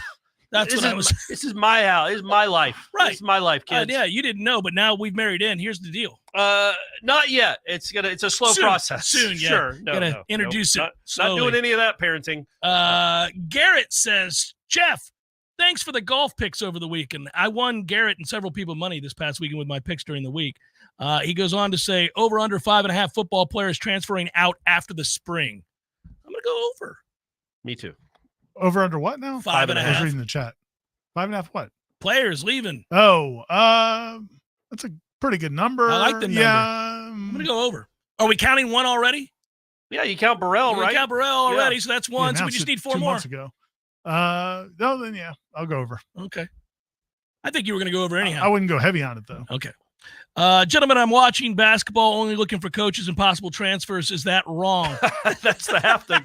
Imagine being a Louisville fan. Like, that's all they do during March Madness. Like, I want him, and I want that coach. I want him. It's so easy in the tournament to find the coach that you love, but no guarantee he's going to be any good. No, that We've is 100% all seen true. that happen a million times. When he goes on one run. Well, and I mean, like my man Keats at NC State was probably going to He's get close to being fired. Look at He banks in a 3, two-year gets extension. into the tournament, and now he's rocking. Well, and then you think about somebody like Brownell, who's just been there, I feel like, forever. And it's just been kind of a, He does a good job, though. But he does, but it's Yeah. just kind of Mhm. And I'm sure Clemson fans at some point were like, this is just what we are. And now they're in the Sweet 16. And now they're in the Sweet 16. Like, you just, it ebbs and flows. It ebbs and flows. And there's no perfect recipe to get you a basketball coach. I like that in the questions on Twitter. Mary just wanted people to understand that 20% off a register sausage. I'm going to order some more now. Oh, that's right. I forgot the promo code. You forgot it. Let's There go, is. There is a buddy. promo code this week. I'm going to look it up real quick while you keep talking. But yeah, there's a 20% How about off Mary this week. being right there for you, Mary, buddy? I'm not surprised. Quality, Mary. Mary's all over it. And yeah, I'll find it. But there's a 20% off this week. Let me find it. Good afternoon, gents, writes Walter. If FSU is 10-0 going into the Charleston Southern game on November the 23rd, does Coach Norvell start the backup quarterback? No more hip drop tackles by teams cashing checks. Well, it's a 12-team playoff, so I see his point. Yeah. Well, yeah. You could just lose a game and it wouldn't make a damn bit of difference. I'm telling you, man, the real question is if there will be a time in our lifetimes where if Florida is the last game of the season, one of those two sides will be like, we don't need this game anyway. We're going to rest our starters. Because we need to be ready for the playoffs. There is a danger when you do this. We talk about this becoming more and more like the NFL all the time. There are repercussions for that, and the unintended consequences are there will be games in which players decide or coaches decide. I don't need this player to play. We're going to the playoff. We can't really change our seeding. You know, let's say we're 11-0 or 10-1. Maybe there'll be a circumstance where they really couldn't change their seeding, and they're going to be like, because don't we think they're going to get rid of the conference championship games? Ira, did you find the code? I did. Let's go. Let's hear it. Let's hear it. It's I'm mad at myself for not remembering. It's actually Easter sausage. Easter sausage, because what's an Easter basket without register sausage? And I've been asking that guys for years. Yeah. You're like, thanks for the Easter basket. Oh, what are these? What is this? Reese's You've again? given Easter sausage before, right? Yeah, many times. I look forward to it every year. He is risen. 20. Anyway, so 20% off. Gonna register fees. I mean, I don't know if Ben's gonna like this read. Maybe I think it's a good read. It's a quality read. But Ira's point is very, very salient. You got to have Easter sausage. Do you think that they're going to get rid of conference championship games? Right? Probably. I mean, got to get rid of them in basketball. So when they do that, and you've locked up one of the 1 or 2 seeds in your league, you're going to not play that last game of the season. Why would you? You're not going. You don't want to risk people getting hurt. What are you laughing at? That was a good point. That's not what I was thinking of. Oh, hey, listen. Let's get back on track. This is a baseball question. I was trying to get back on track. I know. I know this is going to sound like sour grapes after a sweep. This is according to HC Noles. But how is Clemson's warning track even legal? Agreed. It's also, even if it is legal, by the way, it's a hazard and it's stupid. Yeah. I do not understand why they're able to have it. Why not make it a moat? Remember when the Astros did it back in the day? They had the whole. Yeah, but that was just center field. It was also stupid. It was stupid there too. Yeah. But it is crazy to me that like baseball fields, before the game, the umpires and the coaches, they talk about the ground rules. In our stadium, we have a hill in the outfield or whatever it is. Yeah. Is there any limit to what you can have? Because some of these, like the Orioles, have like the corner thing. Like you could just do whatever the hell you want. Like there's no requirements. A trap door, a thorn bush. That would be funny. Now listen, don't forget about the trap door in left center. Yeah, you step on it wrong, you die. And there's a hill right before it, so you know it's coming. But I'm telling you here at the meeting before the game, so everybody knows we're all good. We're all good. So if you fall on that thing and die. It's a live ball. It's a live ball. Hey, let's go. People are still running the bases here. You got to take your mind off of Chip's death. Like get to the ball. Every other sport on earth has the same dimensions for their No, but I'm glad surfaces. they don't in baseball. Well, except for when you have a hill in the outfield. That's what I'm saying. That is dumb on every level. Nobody thinks that's okay. Nobody minds that the dimensions are different in baseball and that, you have a power alley at one place that's 385 and another it's 370. Fine. But why are we having hills? Listen, there's no chance for an outfielder. He's looking back trying to get to it's dumb. And that's a serious home field advantage there. Those outfielders are They played it well, by the way. Robin Williams home runs twice. They're using it as like vaults, like gymnasts. Yeah. It hurts. It's stupid. And also they ought to do something with baseball operations. You can't be playing that song after every pitch. What is the deal with that? It's criminal. Can you not complain about it? I was wondering. I was like, if I were a Clemson seen that before. at the ballpark, I would get up and leave 30 seconds into it. Was the song after every pitch. No, I think there was they a ball. I think they had to hate it. They had to hate it. There's no normal human being that's like, this is great. I'm loving this. This is awesome. Every 5 seconds. It's the dumbest thing. Yeah, I don't know how that's legal. It's also dumb. It's just really, come on, Clemson, get it together. Well, they're our brother in arms. Get it together. We're all suing the ACC together, so we got love for you, Clemson. You gonna have the same love for North Carolina when they do it? No. So very they're selective. a little highfalutin. Clemson, you know what I mean? North Carolina's still a little too high. Yeah, man, when you're breaking out of jail, though, you don't care who's helping you. You need We're anybody. all in it together. And then once you get out, you can go your By own the way, way. everybody has a role to play when you're breaking out of jail. Like, I've got the file. You got to kill the guard. But I feel like North Carolina's not doing any of that. He's the white-collar criminal that just rolls through the sewer that we created. Yeah. We still carved rolling the through sewer. the sewer, man. There's something to be But said he's got for the that. contact that's got the car waiting for us. Yeah, good point. Yeah, he's hooking us up once we get out. Yeah. Now, we'll probably kill him because I can't trust him. That's right. So we've already agreed that once we hop in that car, he's like, I'll drive. After we take him to the ATM. I've always thought that. I'm like, when you get out, you got to kill him. You have to. Yeah, man. Or rob him. What are we doing? You've always thought that. No, I've always thought you got to kill him. You got to because there's no chance that I'm going to leave any loose ends. Some criminals in prison think of their getaway. You before you've even been arrested. I've thought thought about how I'm going to break out, and then I'm killing the dude that I break out with. Just getting the plans to every prison, and just in case. Just in case, yeah. They all have a weakness. Okay, when we are in the Power 2, do you think we schedule Miami and cut them a check? Just a little thanks for the memories. That would be funny. It's not even a home and home. It's just an opportunity for their players to actually be on TV and play in front of real fans. They'd love it, man. That is, by the way, Trailer Swift wins right there. That is quality. It'd be like those North Alabama kids last November getting the opportunity to play. We know it's been a minute, but welcome to the Big Boys Club here, and here's a little something for your troubles. Look at all the light. Look how bright the lights are. It's loud here. It's shiny. It's on TV. There's it's a band. amazing. Yeah. People are going to be at this game. Walker writes, guys, you didn't read my question last week, and we got swept in baseball. Please answer my question. All right, let's hear it. How do we feel about Toafili on one side of DJU and Jaylen Lucas on the other? Mike could drop some crazy plays with that formation. Could remind you of Warwick Dunn and Rock Preston. I was just about to say, flares galore. Danny Cannell just completing 12 dumping passes it in a row. Dumping it down. Toafili's not a bad pass blocker. So I mean it's possible, but I like the kid from Alabama, Roydell Williams. I like him. I like him a lot.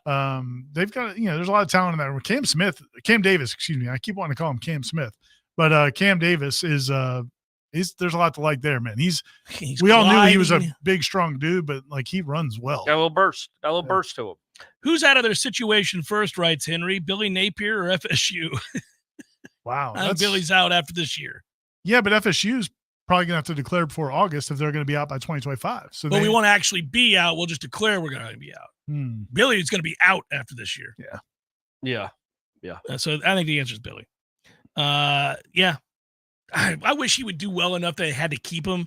It's like that thing where that would be the dream, but I don't think it's going to happen. I mean, neither. The schedule's too tough. But you know how when you have a guy that's going to be a free agent and you're a fan of a team, and you're kind of like, I'm ready for him to take it on down the road, and then he does just well enough to secure the contract. Could have been like a starting quarterback in Tampa this past year where I'm like, oh, man, now we got to sign the guy. What?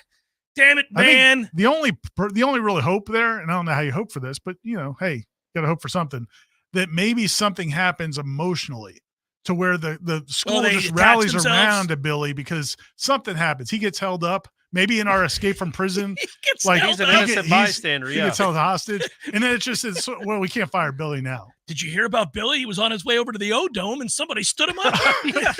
Those three guys that broke out of prison. It's the headlines guys. Robbed him point blank. I'm surprised Cameron didn't shoot him. And then Cameron shot the other two. Took off on it. But he left Billy Napier alive. Yeah, that's going to be the problem for you if you ever do have to do the breakout, as everybody knows now. That I'm killing him. But here's the thing. They're going to be looking at me with a jaundiced eye the whole time. You absolutely wouldn't kill Napier in that scenario because you want him to be the head stick coach. Around. Yeah. Tell people what happened here today. But also keep coaching that program. Seminole Headlines, 93.3 Real Talk Radio, Warchant TV.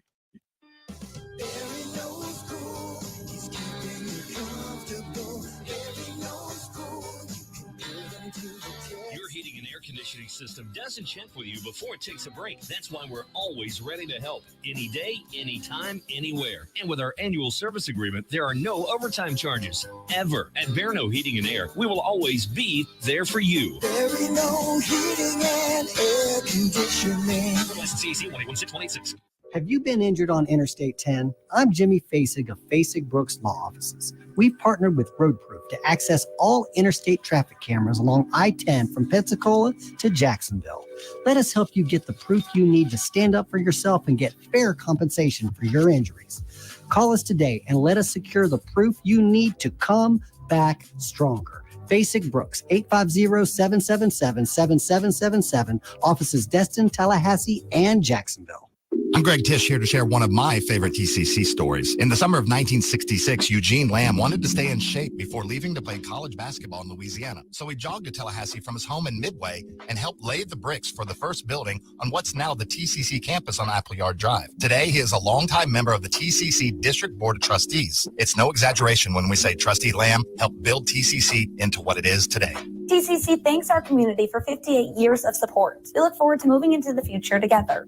Here's another remarkable success story from QC Kinetics. This one from Chad, who hurt his knee at the gym one day, and it just kept on hurting for months. From my high school football and wrestling days, I already had a little bit of damage in there, but this just sent it over the edge. Chad tried traditional treatments with no improvement when he turned to the non-surgical regenerative treatments at QC Kinetics. It was really fascinating how they did their work, and the science behind it was very intriguing, and it works. Extracting the cure out of my own body blew my mind. It's like I'm brand new again. It was fantastic. That's because the QC Kinetics natural biologic treatments use your body's own healing power to restore damaged tissue in your hips, shoulders, back, and knees, providing long-lasting relief. Now I'm back at the gym. I'm 100% feeling great. If you're tired of suffering with pain from arthritis or injury, call QC Kinetics now for a free consultation. Call QC Kinetics, 850-391-4280. That's 850-391-4280.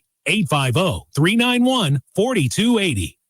Social Kitchen is now open on Cary Forest Parkway near Ology Northside, Tallahassee's only premier market where you can receive the famed Snake River Farm steaks and premier meats. Social Kitchen also has chef-prepared meals and sides ready to serve in just under 20 minutes. Perfect for those very busy springtime weeks, weekends, you name it. Hosting some people at the house. Hey, Social Kitchen also has build-your-own charcuterie boards and catering. Stop in and visit Social Kitchen today or visit us online at socialkitchentlh.com. socialkitchentlh.com.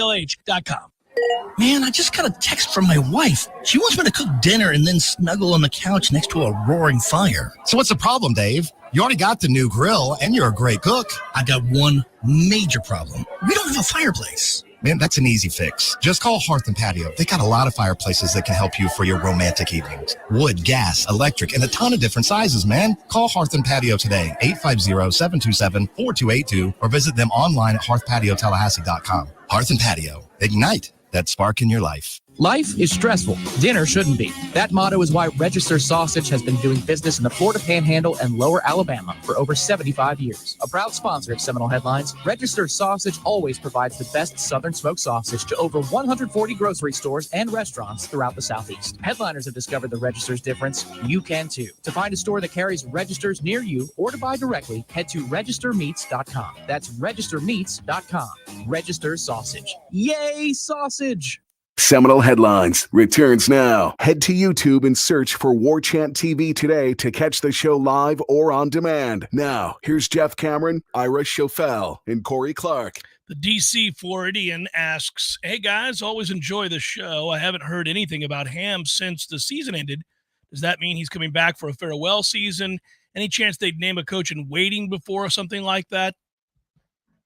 We definitely think he's coming back, right? Like that would have been announced. Yeah, he's got 1 year left on his contract. Yeah, I don't know that it's 100% like no chance anything happens, but yeah, I mean, I think it's a very strong, super strong likelihood. They just signed a kid or got a kid commit, 4-star freshman for next season, a guard who previously was committed to Providence, nice player out of Maryland. So yeah, no, they're moving on. I mean, what's going to be interesting in the short term is what does the roster look like? Because I mean, right off the bat, you're already down 6-7 guys. And if 1 or 2 more guys enter the portal, you're going to be looking at almost a completely new team. They may only have like 4 guys back next year. So that's going to be interesting Including to see how it plays out. Probably your 3 leading scorers are all gone, right? Yeah. Yeah. I mean, the assumption is going to be that Jameer is going to leave and go play in professional basketball. Primo's in the portal. Darren Green's used his graduated. eligibility. Yeah. So it's going to be a very different looking team, but yeah, there's no indication, a lot of portal guys out there. Anything's changing. A lot of portal guys out there. Jeffrey writes, on the off chance that Brock or Luke beat out DJ, they're not going to, Any chance he gets some play at linebacker, that's a big dude. Yeah. Yeah, he could be a D end. He's not fleet-footed enough, but he's going to win the quarterback job, so I wouldn't worry about it.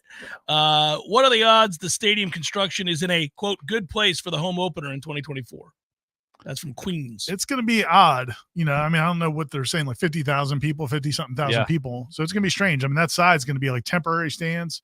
It's going to be – we were talking to Ernie Sims at it the other day because Ernie Sims is back with the program, and Jeff and I were talking about the other day, and he said he hadn't been to a game maybe since he played, or maybe very It's been a long time, And so, and we're like, it's going to be a whole lot different this fall. He was caught unawares. He was like, that's not going to be done. And I talked to 3 or 4 other people recently who were not as tuned in as, I mean, we covered the program, and they were like, wait a minute, it's not going to be done by the time they kick off. I'm like, no, it's not going to be done. 2025. Yeah. Mm-hmm. I also, it's put a spell on me. Every time we go over to watch practice, I end up doing the silly thing that old people do. I just stop mesmerized and go walk it over and stare in. I can't stop staring at it. The tractor in the dirt. Yeah. It's just crazy. It is. It takes your breath away, not in a great way, just like, oh, where did Doak go? Like it is a weird thing to see. It's also a marvel, it's right? Like when, I mean, like how can the ingenuity of man, right? That's amazing to think that they're like, okay, well, we've got to figure it out. We're going to rip this. Yeah. The whole thing won't fall down. Then we're going to do this, and this. It's crazy. It is. Yeah, engineering. Cool. Yes, it might as well be a different language. Yeah, to me, it is certainly. Yeah, I'm absolutely baffled. Jason writes, to the greatest question askers of all time, is there a question you have always wanted to ask Coach Norvell, but can't because of professional etiquette? No. There used to be a couple of questions that I wanted to ask Jimbo, but I didn't because of professional etiquette. I haven't thought of one for Mike yet. Nothing's come to mind where I've thought, I can't ask him that. I mean, he's got his own hair. Like there's no like. You're not going to ask him if that's his real hair. You would ask Jimbo about his hair method treatments? No, not the weave that he got there, where he had the isthmus and all that. No, I'm not talking about that. But there were some other things. Just I talked to him a lot back in the day, and so we would have conversations, and occasionally he'd say something I like. This begs a follow up, but I don't think I'm going to do that. Maybe there's definitely some conversation topics I would like to explore with Norvell. We don't get a ton of one-on-one opportunities. There would be something you wouldn't want to, because of professional reasons, you wouldn't ask. I think there's a couple. But I'm not going to share them here. I think it's probably true of almost anybody that you deal with on a regular basis professionally. If you get to know them and you know aspects of their personality, then you're kind of curious what they think about any number of things. Yeah. After a while. Is it weird for him to know that my wife, that's weird to say, because I have a wife again, guys. I don't know if you realize. How's your wife doing? It's weird to hear. I don't like that. Say Stephanie. That Stephanie thinks that he's so hot. I'm sure he's heard it from a lot of people. No, I know, but is that weird that it's so out there in public? Well, other than you saying it on the show, if you keep bringing it up, it'll get weird. I feel like it lessens the weirdness. No. You redraw it. He's probably forgotten about it until now. But if I had somebody that covered me, and as you guys know, I have a lot of people that do cover me, and I knew that one of their wives or girlfriends found me attractive, that'd make it a weird dynamic. I don't think it would. How many people have you told that Christy finds them attractive? None. Yeah, Christy doesn't find anyone attractive. None. She's got eyes for one dude. Just me. Yep. No, her hero is Coach Ham. She loves Coach Ham. She's always just like, please tell me he's not going to get fired. I'm like, he might. In the last year or so, I've had to be like, and she's gone, wait, what? I'm like, it's not going well. It's not going well. She's like, don't say that, because she admires him. So I don't know the answer to your question, Jason. We're not real sure. Lee writes, great Monday Smash, fellas. Thanks for letting me fill in there for you on the Smash yesterday, Ira. I did so with congratulations, with you guys Gene, did great. and it was fun to do. I thought Mike was great. Tom Quitz, the lawyer. I thought he was really insightful. That's really the star of the show there. He was kind of breaking it down for us. The lawsuit, everyone. Go back and watch it after you're done watching this. I thought Mike did a great job. I thought that was insightful. Should the ACC suits begin to build, how long, in your opinion, does it take for the conference to collapse? Look, I don't know, but it's certainly not a good sign for the ACC already that its 2 star programs, at least in football, have already launched suits against them. And then if you get the core program in the entire ACC in the form of North Carolina to do it, you do begin to wonder when they say, well, I mean, what are we doing? I mean, what's the end game here? What are we fighting to? It will collapse as a football entity. It won't collapse as a conference. Right. It'll be something else. But when would they say, okay, Let's just get our money. But that's the problem with this whole covering this as a story and doing shows like you guys did last night, which was informative and all this stuff.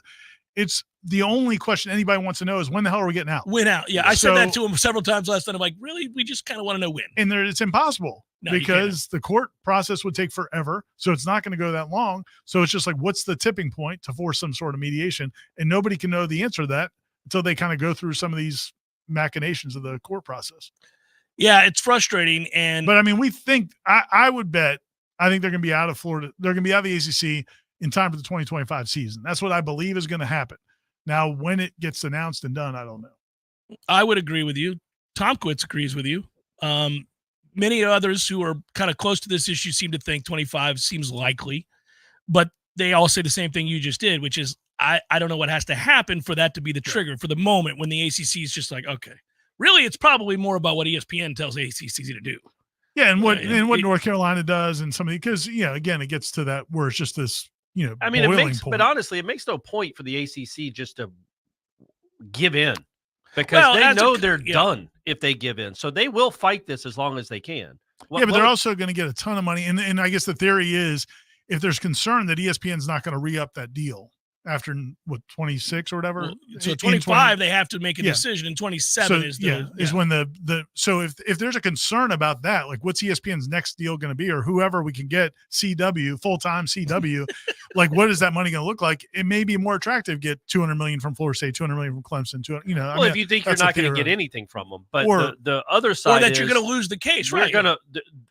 ESPN's not going to give us anything. That contract is gone if Florida State and Clemson aren't in this conference. That's a concern. So we need to keep them in this conference at all costs. Well, but you may know that that's going to happen. That's a fait accompli, whatever. Fait accompli. Good job, Ira. The Florida State and Clemson are not staying. There's no scenario where this conference is surviving. Well, that's why Mike brought up last night, and we've brought it up at various points here. What is the end game? If you're the ACC, you're fighting for your life, to Corey's point, but you also know now it's over.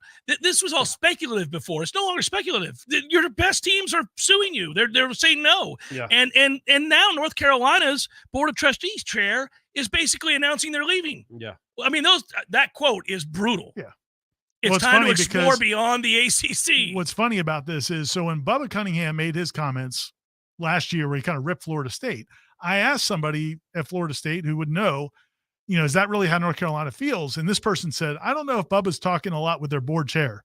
Because he's ready to roll. Because it's not the same thing that we're hearing. So, and that's the thing. And so I think a best case scenario for the ACC, this is my thinking. I was just spitballing here, guys. I think their best case scenario, if I was them, is get as much as we can get out of these buyouts. And become a juggernaut in basketball. Get as much money as we can get, and then reform what we are going to be, and then get a TV deal, whatever that is. Yeah. But get as much money out of these schools as we can get, because we're not the days of the ACC being part of a Power Four are going to be over. Yeah. So they've just got to get as much as they can in the process. They basically admitted it when they acquiesced to the new playoff situation. They're like, yeah, we're lesser than. Yeah. Imagine how much lesser than they'll be if Florida State and Clemson and Carolina get out. This is kind of a good one for us as sports fans.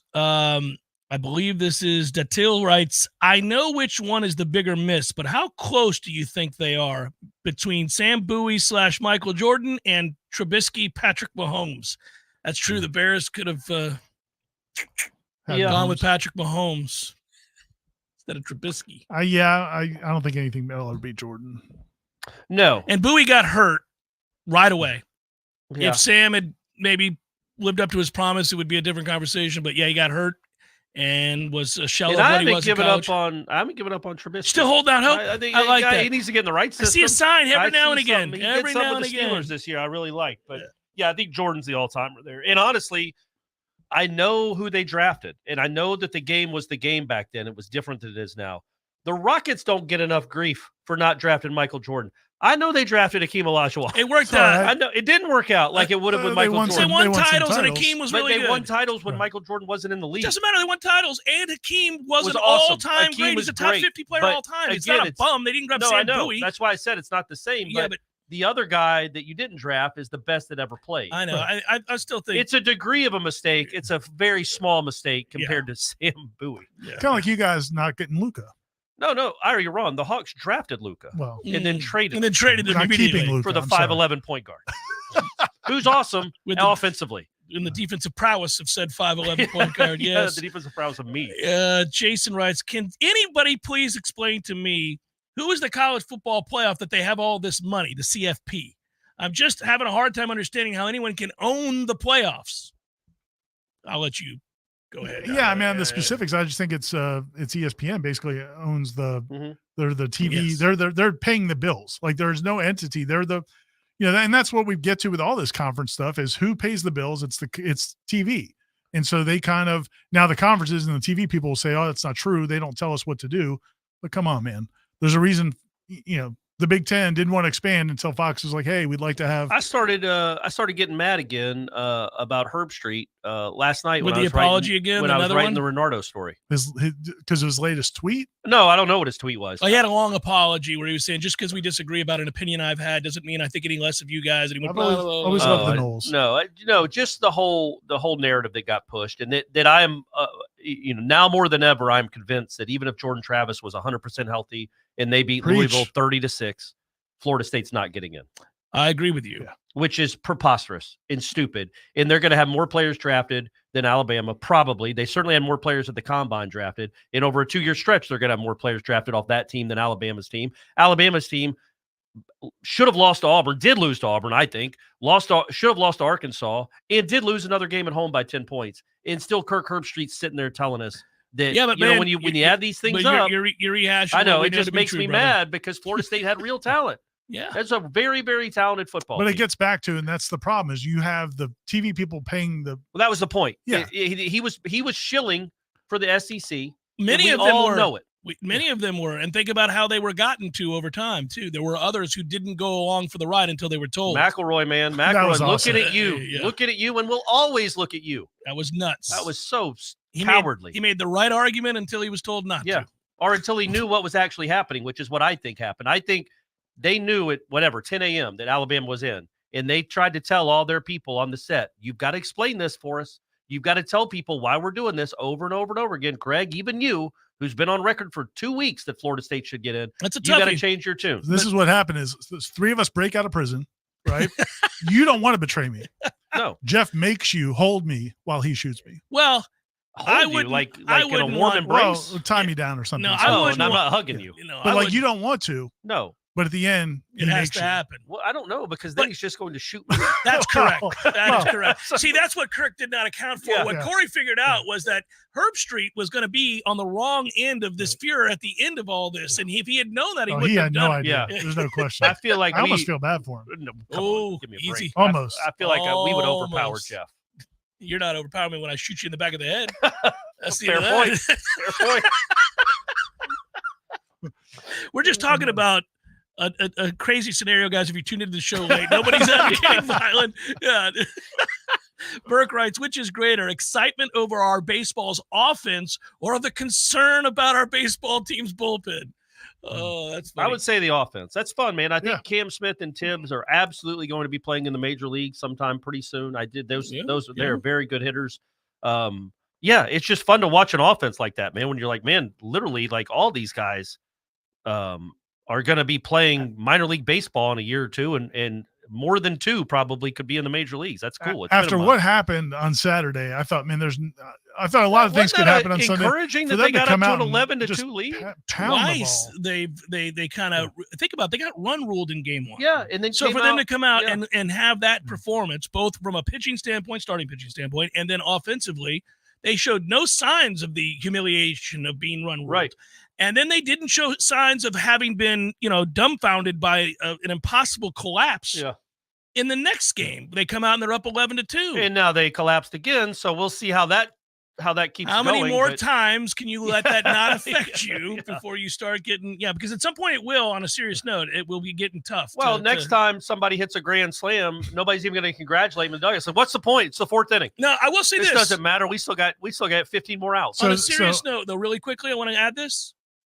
Okay, so if you recall in the second game where they blew the lead in the 9th, which to me is much more hurtful. It was an than 8-1 lead if folks didn't pay attention. 8-1 It was lead in the 8-2 ninth. in the 9th. I think didn't No, they it was score 1 in 8-1. the 8th? It was 8-1. It was 8-1. They gave up 8 in the 9th. Yep. All right. It's hurtful. Anyhow, there's a moment where in the 8th inning we stole second. Yeah.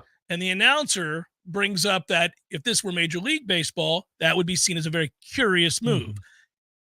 In fairness to that announcer, he went on to say, but in this ballpark, with playing this offense, this way with this offense, it makes sense. It makes sense. So I give him credit. But here's what I'm going to say from here on out. If Florida State is up 20-1, I'm stealing second and third. We're scoring runs. I don't care. And anybody that knows what our bullpen is at this point, there's no way you can. Yes, they're going to have to. Like, you're almost going to have to tell the opposing coach, I don't know if you've looked at the stats, but I don't trust I can get out 6th, 7th, 8th, and 9th inning, so I'm running. When they're having the ground rules conversation. I'm taking extra bases. Hey, we've got a hill in the outfield. Okay, well, I just want to let you know, we're going to steal no matter what we're up. We're stealing. We could be up by 30 runs. And also, we're swinging 3-0 against the kid that's only making a second appearance for you guys. It doesn't matter. We're trying to get runs. We are scoring runs. Seminole Headlines, 93.3 Real Talk Radio, Warchant TV. Your local news now.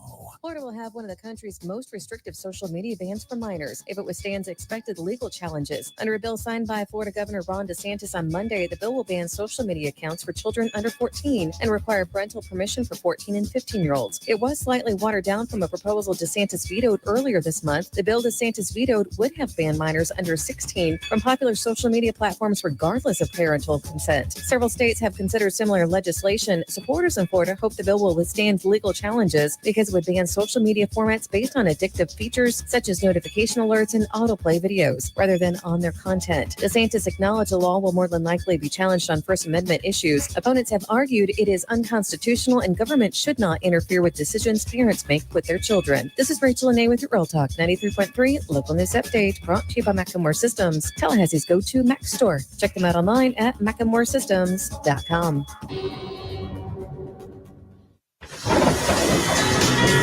This is meteorologist Paul Trombley with your Real Talk 93.3 weather update. A flood watch begins at 11 p.m. tonight and remains in effect until 2 a.m. Thursday morning. Slight chance for showers this afternoon, otherwise cloudy. High of 76, south winds 10 to 20 miles per hour. Storms likely tonight, 65. This report is brought to you by the Lawn Johns. For all your landscaping and lawn care needs, visit thelawnjohns.com. Right now, it's 72 degrees. There's fun to be had every night at the Corner Pocket. Take-home prizes on Trivia Tuesdays and Beer Bingo Thursdays. And kickstart your weekend with Martini Fridays. Plus, happy hour runs every weekday and game day specials every time the Noles take the field. Watch all the best games at the Corner Pocket's Vegas Wall, featuring 560 inches of flat-screen TV heaven. Oh, really? The best food, the best drinks, and the best place to watch all the games. Tallahassee loves the Corner Pocket. Ready for a breath of fresh air this tax season? Well, breathe easy with E&B Heating and Air. Don't miss out on federal tax incentives for new AC systems and heat pumps. Take advantage of up to $2,000 in tax credits, plus additional savings from city and manufacturer rebates. E&B Heating and Air Conditioning has been serving Tallahassee and surrounding areas since 1974. Call us today for your free estimate at 850-575-9119 or visit us online at enbheatandair.com. That's enbheatandair.com. Life is stressful. Dinner shouldn't be. That motto is why Register Sausage has been doing business in the Florida Panhandle and Lower Alabama for over 75 years. A proud sponsor of Seminole Headlines, Register Sausage always provides the best Southern smoked sausage to over 140 grocery stores and restaurants throughout the Southeast. Headliners have discovered the Register's difference. You can too. To find a store that carries Registers near you or to buy directly, head to registermeats.com. That's registermeats.com. Register Sausage. Yay, sausage! Seminole Headlines returns now. Head to YouTube and search for Warchant TV today to catch the show live or on demand. Now, here's Jeff Cameron, Ira Schofel, and Corey Clark. All right, we jump over to Facebook questions here, Corey. We did all the Twitter questions, did the right thing. Steve writes, I heard an interview with a Clemson insider, quote unquote, who claimed that Clemson was the only member who originally was against ACC expansion and that FSU, North Carolina, etc., had to be convinced to vote against it. Seemed like a dishonest and disingenuous take. What say you guys? He's talking about the latest one with SMU and Cal and Stanford. I don't believe that's true. I don't believe that's true. If that's the one he's talking about. If that's the one he's talking about. It's got about. to be because Florida State was voting for it. Yeah. All right. Or maybe it's the Boston College, Miami, Virginia Tech, Louisville back then. But yeah, so don't know. Oh, no, I'm not going to get into this, Jason. Jason asked at the end of the conversation that we had last night with Gene and Mike, I referenced the Clemson song Driving Us Crazy. Just go on the boards, go back, listen to yesterday's JCS. It's everybody who watched that series or listened to it at all knows what I'm talking about. It's not a song you would know the name of, so it's awful. Just insane. Is it Tennessee Whiskey? It's like if you were trying to drive someone insane, it's what you'd play. It You'd is just on loop. Yeah. Chuck wants to know, do we think the Big Two, the SEC and the Big Ten, get together to decide who gets what in the post-apocalyptic world of college football? Do they draw straws, cut cards to see who gets FSU after the end of the ACC? Asking for a friend. Well, I did throw out there and say basically that I wouldn't be surprised if all the horse trading, as I referenced it, is done. Like, hey, you guys get the college football playoff rights, but we get Clemson, Florida State, and North Carolina. Or some sort of argument like that between Fox and ESPN. Is that how it works in the NFL? I mean, it has to, because it's like there's always been two networks that broadcast the NFL. It's never just been one. Is that I know one is AFC and one is NFC, or at least I think it is, right? I know it used to be. And they bid. But is Nance in the NFC still, or is he now an AFC guy? No. Yeah, so that's what confused me. But they bid, but who are they bidding against? Everybody, like anybody can put in a bid. Yeah, somebody else can say, I want in. Remember when Fox, TBS? We'll go all the way back. Remember when Fox got the rights? That was a big shake. Yeah, instead of, who was it, NBC? It was CBS, it was a really big deal, yeah. Yeah, so no, it's open bidding. And like now you've got these streaming networks that are trying to get in too, but then you get down to the debate about how important is it to be on the airwaves, because there are still parts of this country, believe it or not, that don't have internet and streaming and high-speed internet. So they like to be on as much public television, over the air that they can be on. I did read a lengthy article about it. I'm sure you've seen this too because you follow the sports business world, but there's thought that the Super Bowl will someday be behind a paywall. They made so much money, and there's been such a huge incremental jump in terms of the amount of viewership and people willing to pay for the games on Amazon.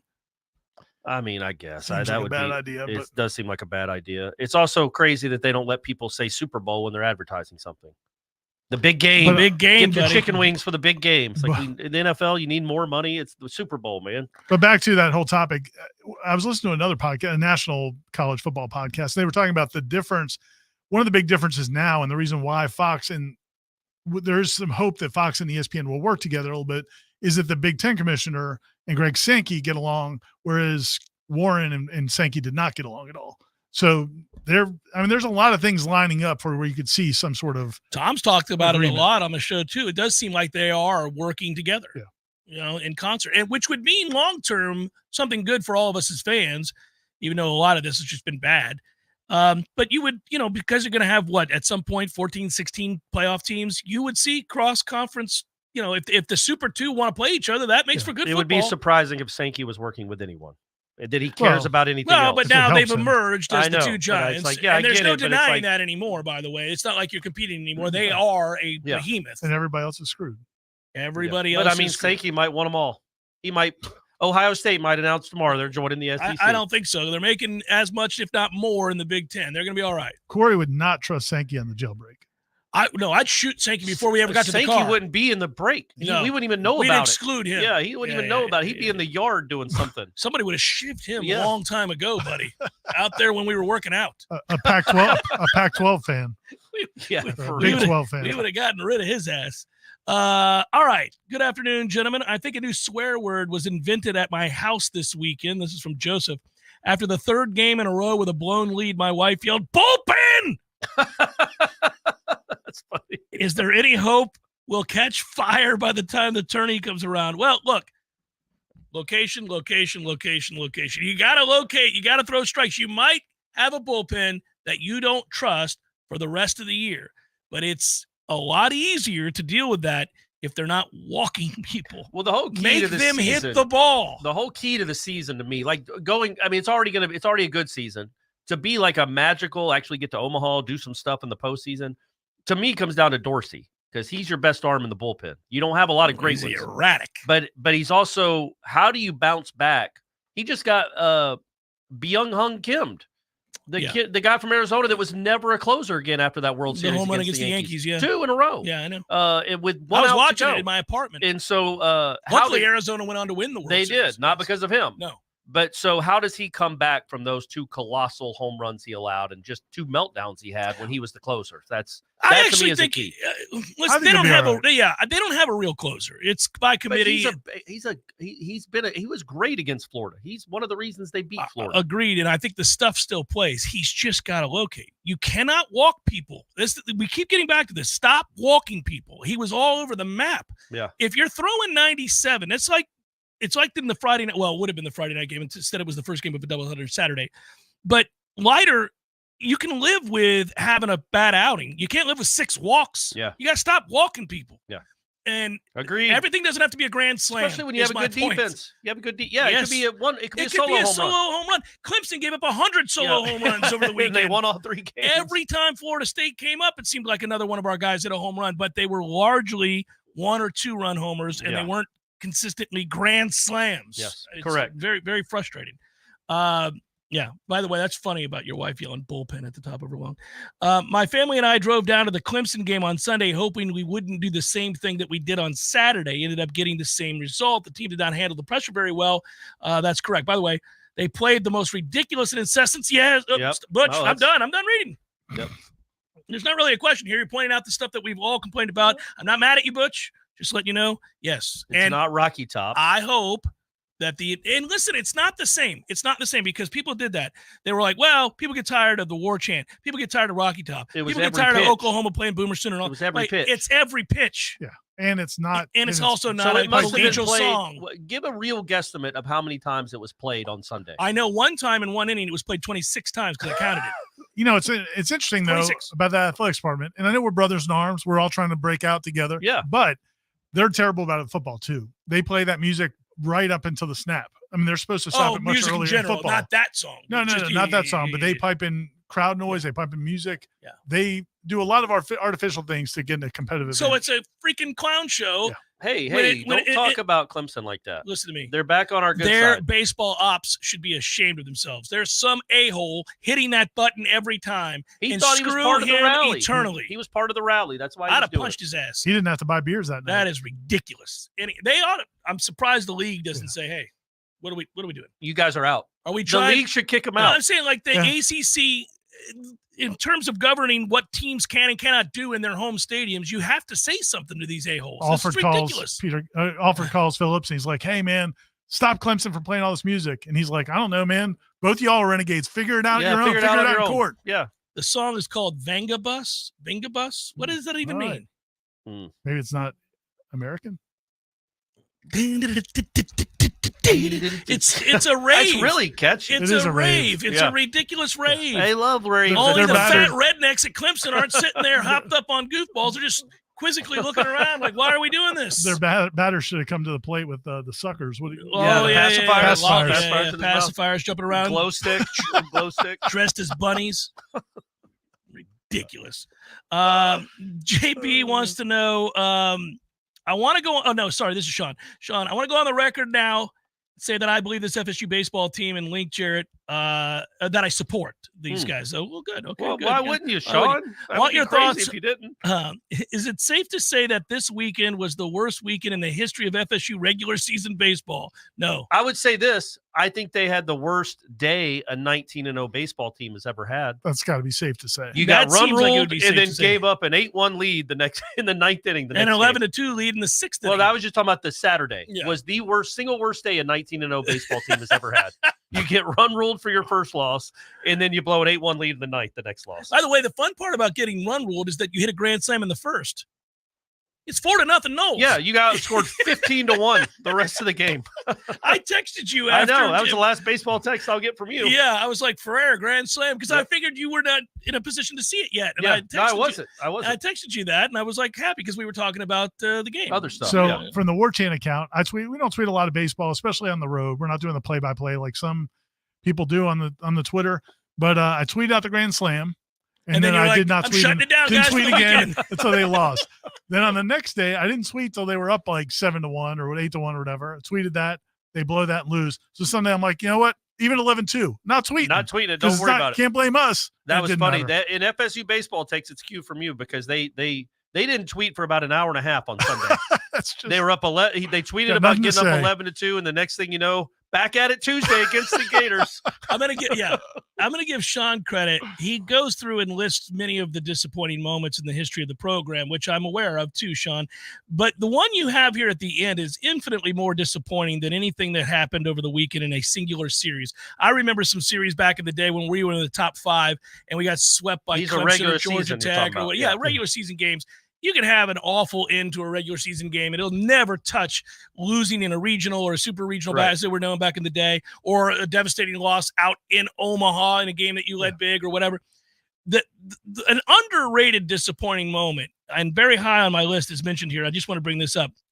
Mississippi State 2018, after the rain delay, Roland Parrish back out there to give up the ball that still hasn't landed. We were texting that about a tournament game, though. That's different than regular season. Oh, yes. And it was very disappointing. Because it was as dumb a thing as you could do, and there was no way to defend it. It was just impossibly stupid. Well, and I blame Parrish. You do? I mean, come on, man. You should have refused to go in? Yeah, exactly. No, you got the wrong guy up. That was a toughie. When we get to the Big Ten and get the Big Ten money, do you ever see the admin going after someone like Coach Cal to take over the basketball program? I don't want Coach Calipari. He's won one game in 5 years. But the point is they will have the means to go get whatever they want in any that sport is the bigger point, yeah, and that is the point that matters. Calipari's not that guy, but maybe Brad Stevens wants to get back into coaching again. You make a run at him, or you make a run at Speaking of, Danny Hurley. He'd be fun to cover. Very few people listening to this will know this or care, but so Virginia Tech's women's basketball coach is, maybe the best women's basketball coach in the conference. They've done tremendously well. Yeah, they made the Final Four last year. They've been great. He just got hired away by Kentucky. So to be the women's coach? Yeah, he's the women's coach of Virginia Tech. I'm just saying. He's taking over for Cal. I was like, man, they're really being aggressive. I was like, that's a hell of a move. How about that? Bold. My God. Bold over there. Interesting strategy there, Cotton. Kentucky basketball fans would love that. I was like, what are they doing? I'm just saying, but this is what can happen in all that money affects all sports. It's not just football. And the longer we're here, the greater the chance that Lonnie Alameda and any other coach that you love is gone. Yeah. So that's the other reason that you got to get out of here. And you have one of the best, she doesn't get talked about enough, but one of the best basketball players in the country in Tanaya Latson. You want to keep people like that, and you want to get good players to play with her. And you can do that a lot better in conferences that have more money to throw around. Just throw that out there. There's no doubt. By the way, I've watched the tournament. I'm sure you guys have too. The remaining minute here, I'll just say this. I love when we get to the Sweet 16 and the 1s and 2s are all through. I don't need to see a single Cinderella. And there isn't Sankey. one. Sound like Sankey over here. No. Sankey got proven wrong right off the bat. Yeah, the SEC got their ass beat. Kentucky lost to Oakland. Well, they all got their ass kicked one after the other. They were made to look foolish, and the ACC looks like the best conference in America. But that said, I don't need to see. Yeah, you're right. Oakland and the only, I like to win them at one. For them to win a game. Yeah. And then the one Cinderella, if you call them that, I think NC left State? is NC State. And they're not a Cinderella. They won the ACC. Yeah. They're an 11 seed. They're a surprise. By the way, the 11 seeds went 3-1 in the first round. So the misseeding. I can't wait till Florida State will be back in the tournament game. And how about next year? How about that the Grand Canyon team?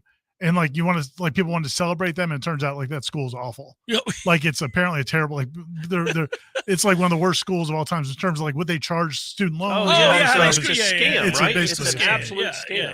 I'm pretty sure they kept flipping the home gym and the students going crazy. Yeah. Those were paid actors. They just bust in. Those were for paid Ira actors. Chaffel and Corey Clark. I'm Jeff. Our thanks to Tom for producing today, and all of you. You guys be good. Peace.